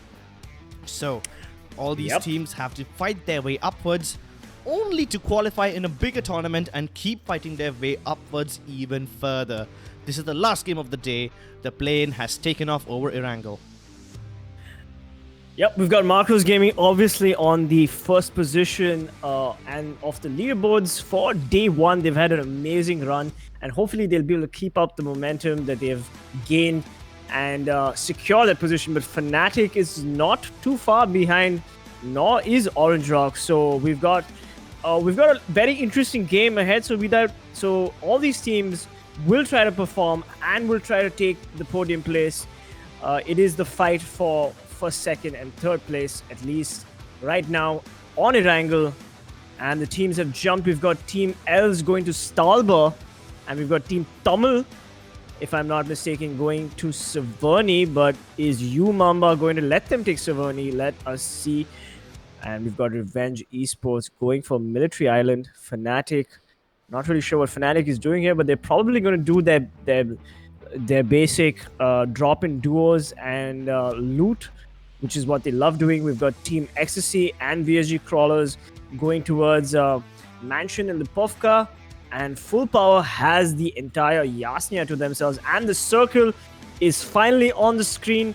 It is quite a central circle. The military-based teams will maybe have to rotate quite a bit, especially Mega, and hopefully we'll see some bridge camps and some bridge fights. Fnatic going towards Petrol Bunk, I believe. Yep. It's still in the air. So Fnatic are taking the settlements along that south road of the island, and usually they split up 2-2s, but this time they're splitting up all individually. First fight already happens. Naruto with his M16 finishes off Ash Gamer, and this fight is happening at the north edge of the circle, which is like somewhere between George Pole and Rozok. Absolutely, they already got the first knock, and Critic gets spotted out, and Tempest puts him out of his misery with a shotgun to his face. Critic had a very amazing group stages, but now we're in the semifinals, and he needs to maybe pick up the slack. As we look at Pochinki, we've got Godlike and Team JSL, the familiar teams of Pochinki. The last time these teams battled it out, Godlike unfortunately did not win Pochinki. But let's see how JSL and Godlike fight it out in this map. This is the fourth match of the day. This is day one of the semifinals, and we will be streaming every day. Oh, never mind. Team Genocide got caught out by a UMExRxN player off screen and has been eliminated. That is an early elimination for Team Genocide, but they don't have to worry too much. This is day one of the semifinals, and we do hope that they can come back, as we see Godlike carry trying to get an angle on any other team. He possibly might have spotted Glaive in the far east. No? He can spot it from that building. Well, that's a spectator bug right there. Anyway, we've got Team GSL and Team Godlike firmly and comfortably in Pochinki. Hopefully, we'll see some interesting firefights in this match 4. Fiaz from GSL has taken a very aggressive approach. His teammates are towards the central compounds of Pochinki. Oh wait, why am I saying central compounds? We need to come up with a name for it. Surprisingly, there's not a lot of callouts inside of Pochinki. So I guess we need to invent them on our own. I think they are. It's just that we're not familiar with it. I'm sure all these teams, they're professional teams. They will have call-outs for each and every location. Yeah, but every team has a different call-out for every different location. There's no I have an idea. Universally accepted call-out. I have an idea. Let's just call up Mortal. I have him on speed dial. We'll give him a phone call. We'll ask him, Bhaiya, Ye callouts kya hai bhaiya for sorry, my Hindi is terrible, and that's why we're the English casters. Anyway, we've got the circle on the screen. Take it away, Crips. Well, most of the teams don't have to worry much. Revenge are spreading out wide open. They have players in Primos, they have players in Fairy Pier, and then they have Sonic, who's about to come into contact of Fnatic, and I think he's going for the compound which was the pivotal compound of Game 1. Either way, Team Power, they have to make their way in towards the circle, and they aren't rotating just yet, but they might just catch a glimpse of TeamElves rotating right from beside Yasnaya.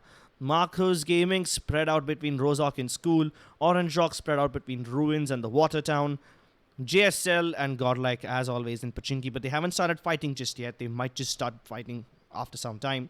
Aztecc safe in Milta. VSGCrawlers spreading out across Shelter, and they might gatekeep the teams coming in from Lipovka.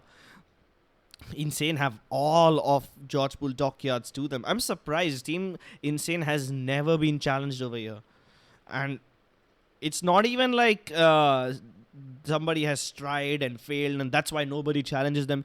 No, even that has not happened. Like literally nobody has dropped George Pool dockyards other than Team Insane. And they've been consistently dropping there since the beginning of the group stage. And nobody else has even tried. Fnatic is going to want to take control of this area as they drive around and loot the southernmost houses. We call this Asrani Villa in my house, in my live streams. Nice. Nice. Let's just continue calling it that. The Asrani Villa? Alright, let's call it Asrani Villa. Why not? And yeah, why not? Let's make it a thing. But yeah, Fnatic, very interesting. They're just looking for loot. They don't have the greatest loot right now. We're looking at Ash on the screen right now. But oh, oops, that's not the greatest driving from the Fnatic player right there. But hey, let's look at the circle as TeamElves from the northeastern corner of the map rotating in from Mansion. We've got also Team Ecstasy rotating in from Lipovka. But Team Aztecc, sneaky, setting up shop at the Milta Bridge. Wonder what they have in store for Team Mega. Yeah, Mega definitely has to be aware about the fact that somebody will breach camp them. So how they deal with it is going to be an interesting problem. Godlike have fallen back to the church. Carry the only one who's still on the low ground. So he's hoping that JSL continue creeping forward in Pachinki and they try to move up towards church, and then Carry, who's still hiding in there, will somehow surprise them. No! I take that back. Carry is getting into a car and moving other side, and he's gonna join his teammates at the top of the church. Meanwhile, Smokey has already been knocked out. Although, that's not a problem. Smokey can easily be revived. They just have to spend like one first aid kit on him. That's it. It looks like JSL do want to take control of Pachinki, and I'm not very sure what Godlike wants to do here.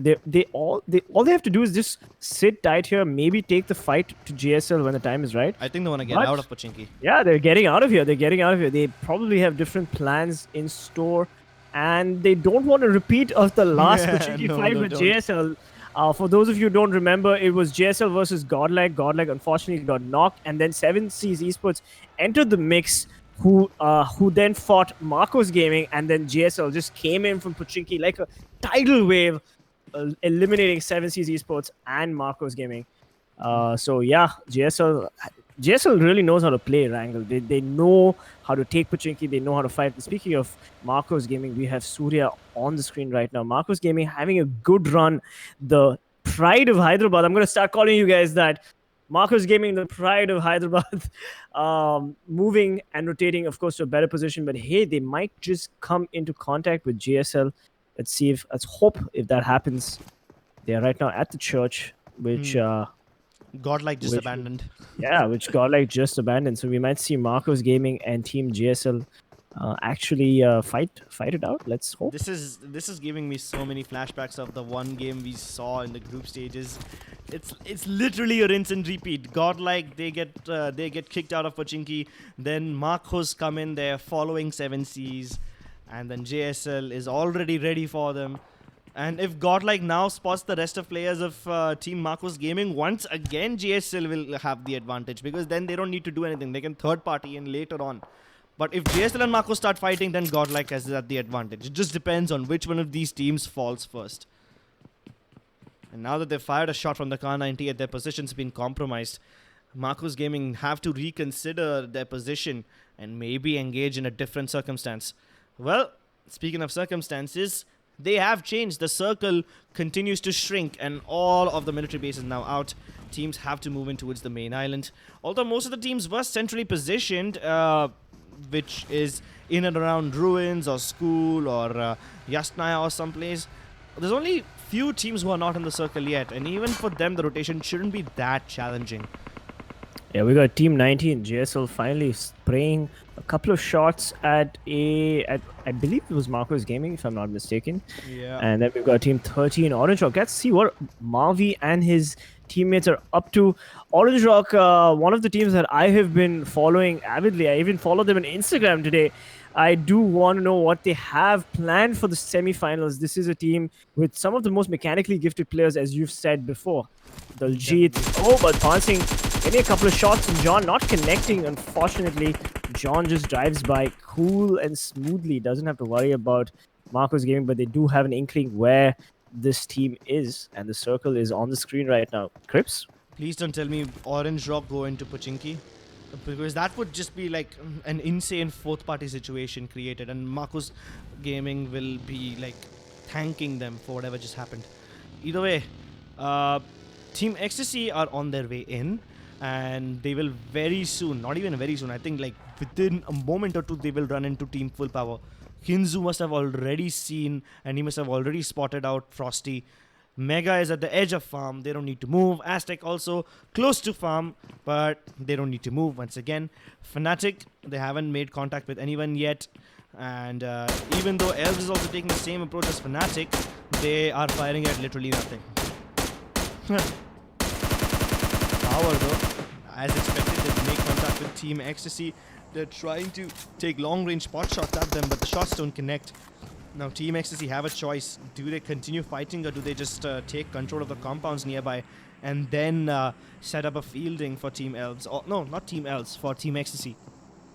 Yeah, okay, let's just talk about the circle for just a second. The circle is pretty centrally placed. We've got all these teams clustering into the center. Everyone's fighting for that central placement because rotation phase for the PUBG PMCO Spring Split has not been the greatest for most of these teams. A lot of them dropping like flies during rotations. We've got Fnatic. Look at Fnatic. Even Fnatic is playing a very safe central location.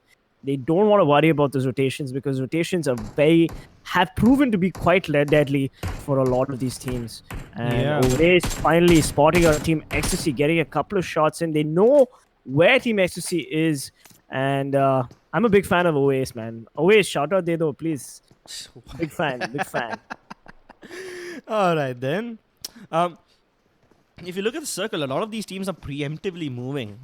They probably didn't need to move in earlier, but now they do because the circle's changed. Pochinki is the only town in it, which means JSL, Marcos Gaming, they're gonna be super happy. They have one of the best positions in the entire game.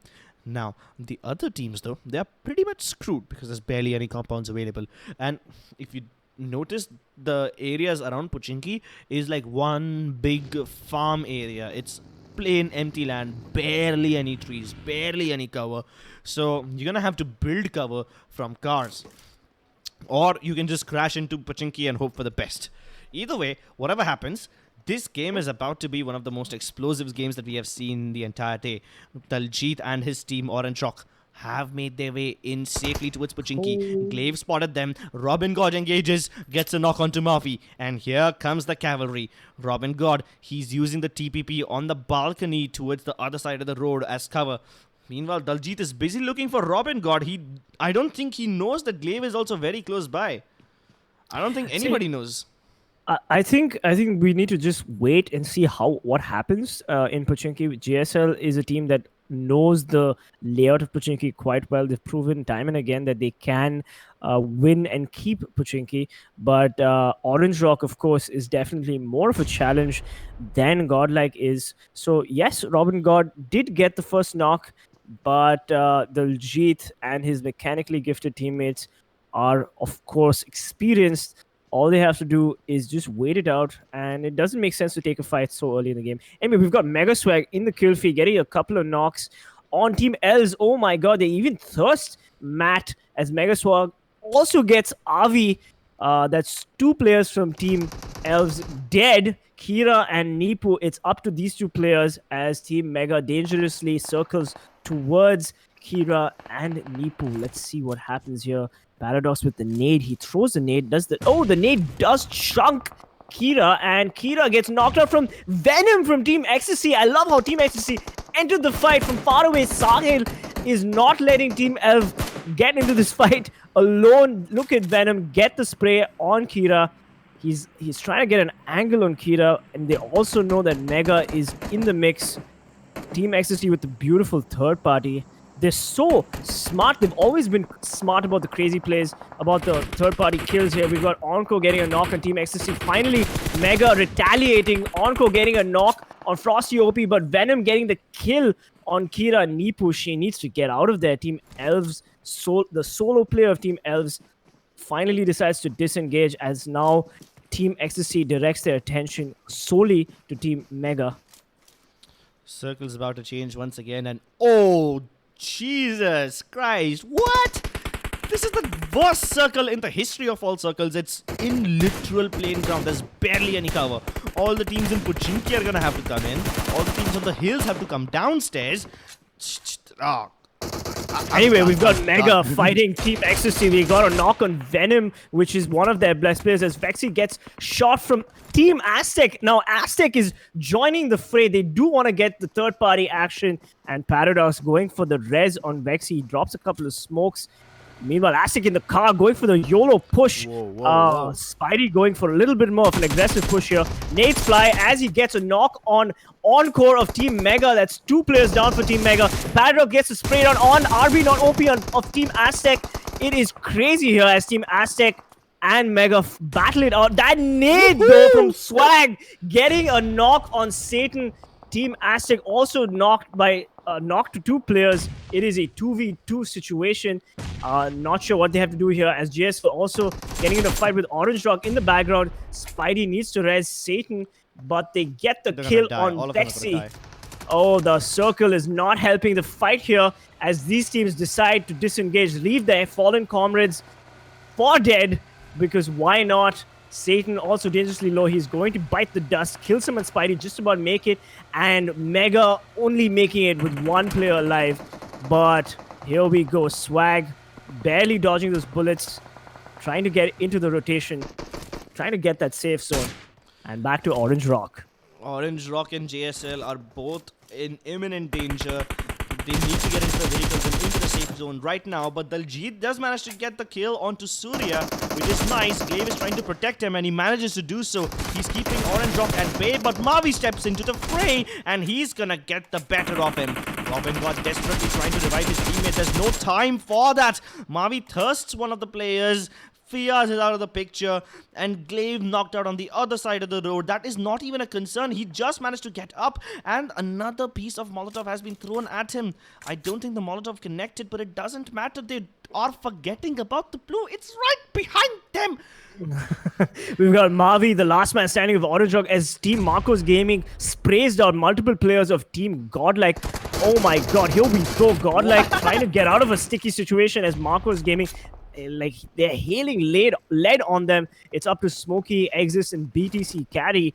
What are they going to do as Marcos Gaming need to pick up the dude and also worry about Team 11, who is Team Full Power, not too far away. And back to Mavi on the screen right now. Dead. He's going for the spray down on Surya OP. Yep, Orange Rock, very clear that they need to.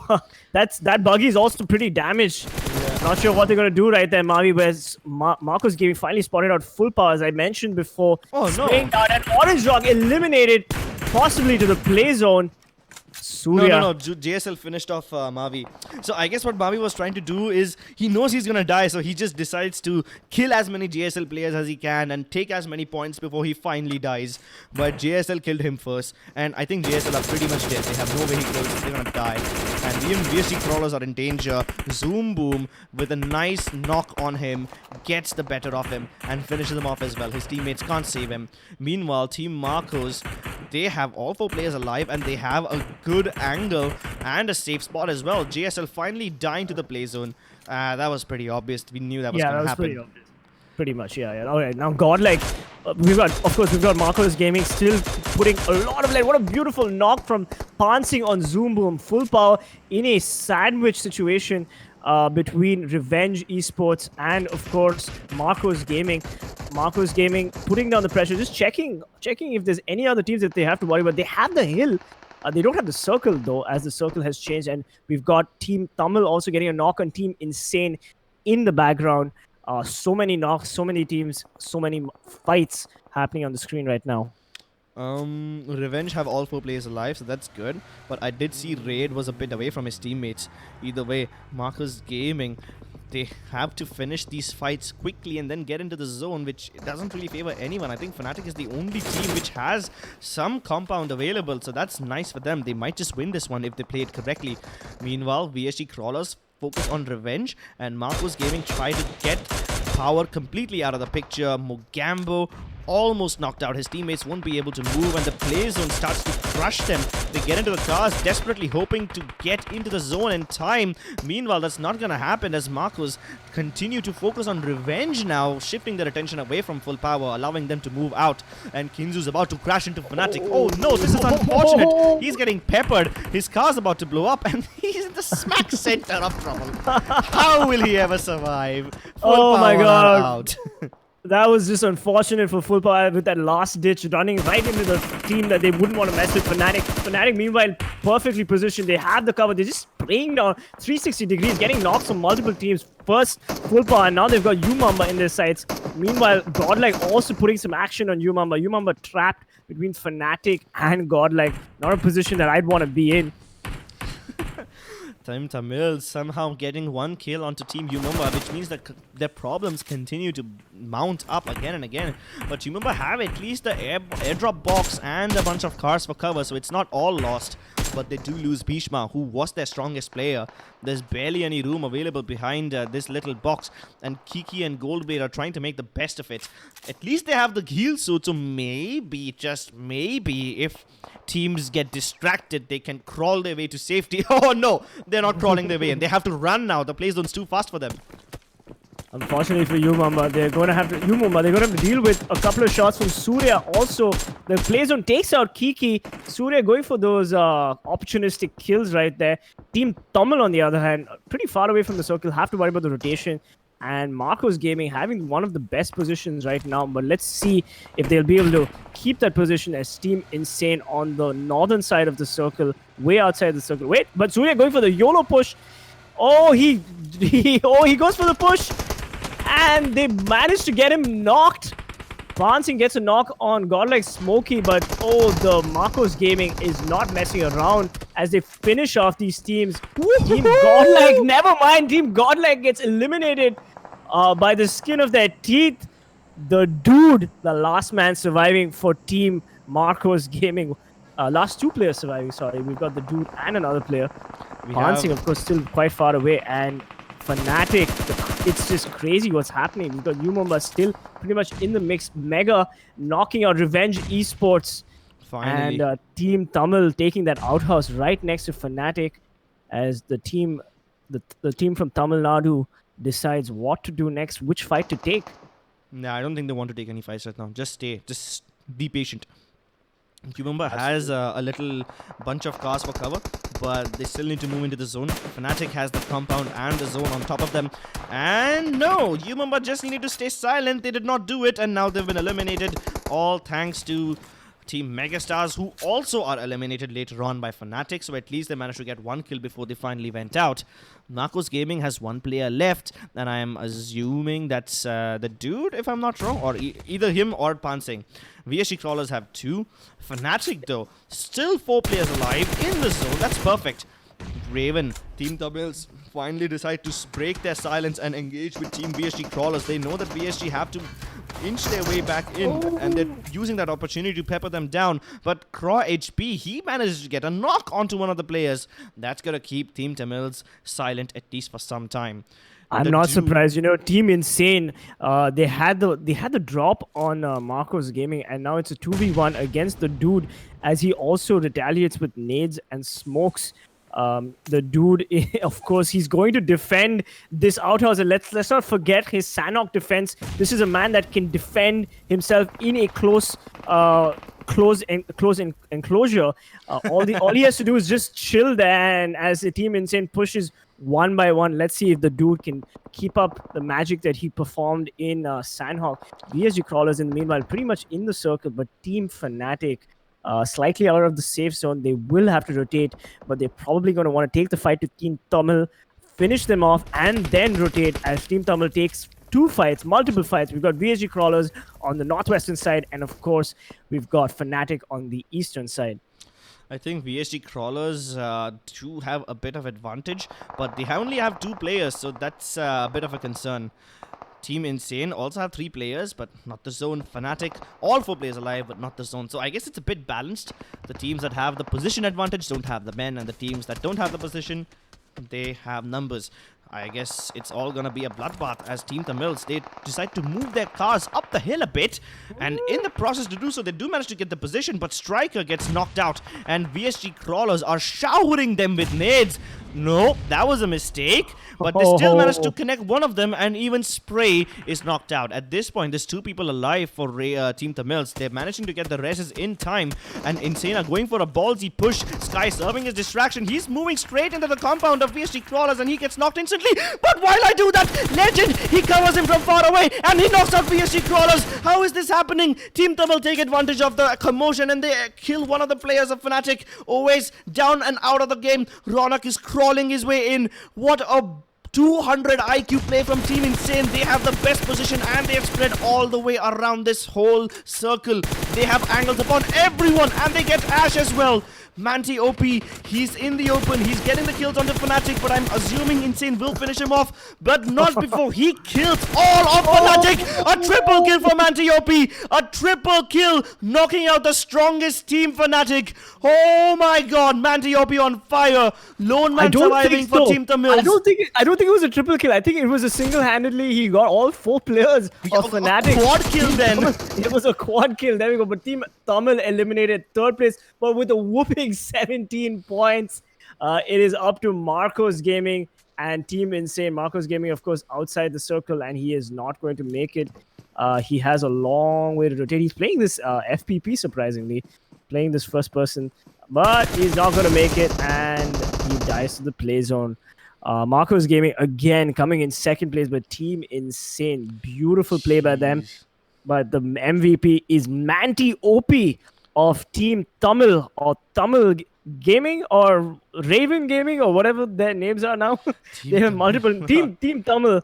What an amazing play by them. That 4K on Fnatic. Oh my god. Like, Fnatic, of course, was sitting tight for so long.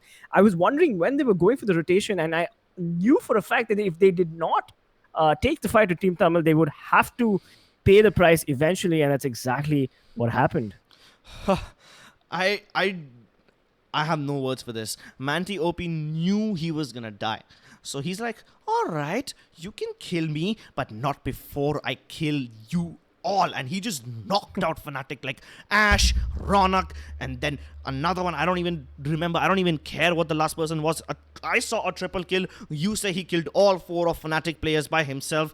Jesus, that was some ridiculous ballsy plays. And speaking of ballsy plays, the thing that Insane did was quite literally insane. Legend, he's the MVP with 3 kills, but in my opinion, the best thing he did was hop into that car, serve as a massive distraction, screaming, look at me and fire at me. And when he did that, he walked straight into VSGCrawlers, and while everyone was busy shooting him down, Legend from far away, he was up on top of the hill, he let his teammate die. Once again, did Legend push? No, Legend was up on top of the hill, right?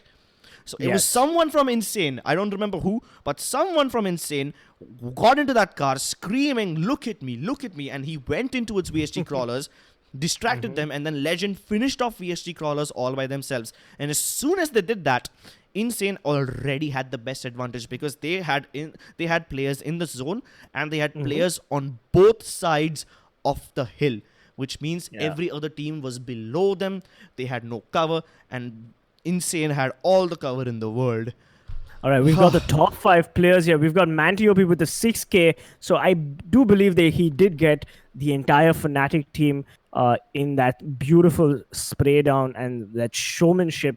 Then we've got Swag from Team Mega with 5 kills with 797 damage. Of course, Mantiopi 1045 damage, insane amount of damage he was dishing out. Pansy coming in 3rd place with 3 kills and 507 damage. Revenge Esports Raid with 3 kills. And I missed the guy who came 5th. What was his name again? I forgot. I believe it was Insane Legend. Sorry, my bad. Insane Legend Yeah. with 3 kills and 250 damage. What a beautiful end to day 1 of the semifinals. Crips, what are your thoughts? How did the day pan out for all these teams and all these players? This whole day was just one big roller coaster ride. And when I say roller coaster, I mean all these teams are doing some really, I wouldn't say insane, but I would say like outrageous plays.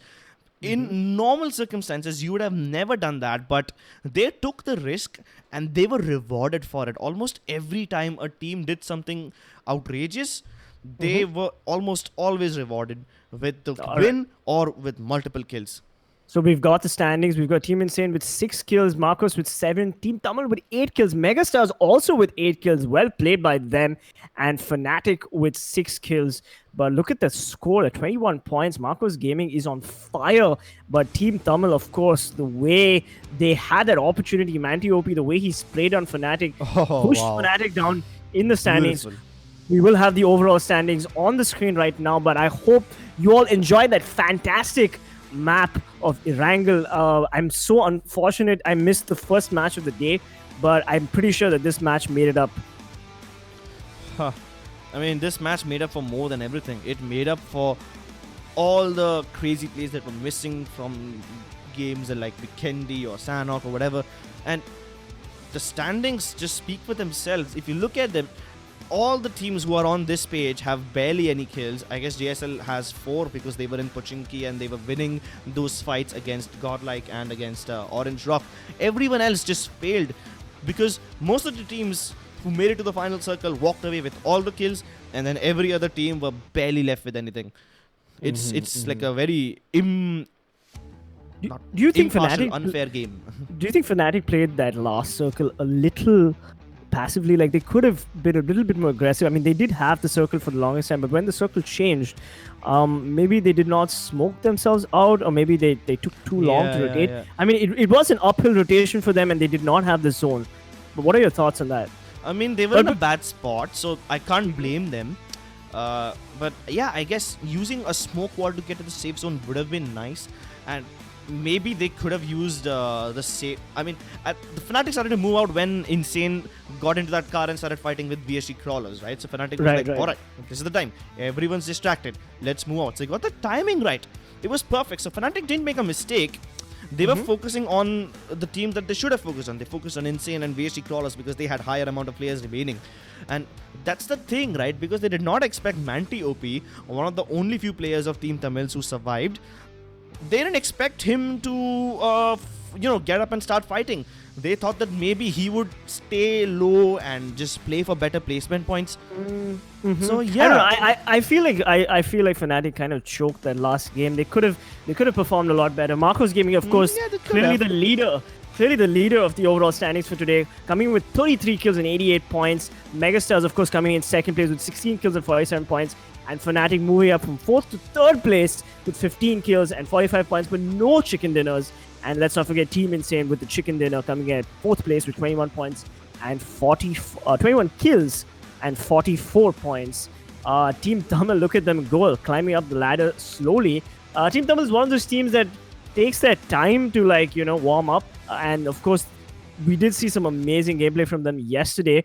But Marcos Gaming, I gotta say, the pride and soul of Hyderabad, I gotta say, the way they performed today, oh my god. I'm sure they're all going out for a chicken biryani after this day, and they're gonna definitely be celebrating it. Now even I'm craving biryani now. Thank you so much for making me hungry. We've got the kill leaders on the screen right now. We've got Marcos Gaming, 12 kills, 1,548 damage. And let's not forget Revenge Esports coming in close second with 10 kills, but doing 1,800 damage. Pansing also doing, Pansing being the highest damage dealer with 8 kills. Mavi, of course, Orange Rock's Mavi consistently playing as usual with 9 kills. That's why I respect and love Orange Rock. They are a team that consistently does damage. If they might not get the circle always, but they've always got decent amount of kills. They always win the fights that they take. And of course, let's not forget Naruto. Naruto with 8 kills, 1739 damage. Naruto going to be feeling pretty good about himself. This is a great performance. And finally, we've got the 6th to 10th position of the kill leaders. Revenge Esports, Raid with 8 kills, Avi with 7. The dude, we've got so many Marcos Gaming players, 7 kills. And let's not forget the man of the match, in my opinion, Mandy OP from Team Tamil with 6 kills. That 4K on Fnatic. Yeah, that was and finally, beautiful. Megastars, Swag with 6 kills. Wait, it looks like Raid did 1,764 damage. Some crazy amounts of damage in the day 1 of the semi-finals. The fact that Mantiovi can single-handedly in one game get up on the top of the kill leaderboard, it's just impressive. And he might just be the only team from his player now, but I'm assuming that Team Tamil will have a lot to show us in the coming few days. So I'm excited to look at them. Team Marcos actually. They keep surprising me time and time again with their amazing slow but steady pushes, and they're always so structured, which is the best part about Marcos. Team Mega also are great. Today they could have done something better. I guess it just wasn't their day. In fact, it wasn't anybody's day. Both the games on Erangel have been so weird that the circle almost always screws over literally everyone. It's not like one team has an advantage or not. Everyone is at a disadvantage. At one point, Fnatic had the zone upon them in the house, and that was nice, but then they capitalized upon it as much as they could, and while moving out, they were knocked out. It's fine. Yeah. It's still okay. Yeah, it's fine. I mean, 3rd place for day 1 for Fnatic. I'm sure. Yeah, I mean, they're not too upset about it. They're not too broken about it. But Fnatic is, of course, a team that plays the marathon and not the sprint, and we will see some great action from them in the coming days. But the highlight of today, day 1, was Marcos Gaming's 33 kill, 88 points, 1st place position, and Megastars 16 kills, 47 points, 2nd place position. So Marcos Gaming and Megastars are going to be feeling pretty good about themselves. Mumba, of course, coming in 5th, right below Team Insane coming in 4th. Orange Rock all the way in 8th position, and VSGCrawlers in 7th position. But don't worry, these teams are known to perform quite well in the long run, so we will hopefully see Orange Rock come back in a top 3 positions eventually. Definitely. I mean, all of them will come out tomorrow as the semi-finals continue. Thank you so much for watching today, and don't go, I mean, you can go now, the day's about to end, but make sure that you come and watch us tomorrow as the semi-finals of the PMCO Spring Split continue. My name is Crips, and joining me is PC Peasants, and we will be walking you through the rest of this qualifiers through the rest of the days. Thank you so much for watching, and we will see you tomorrow.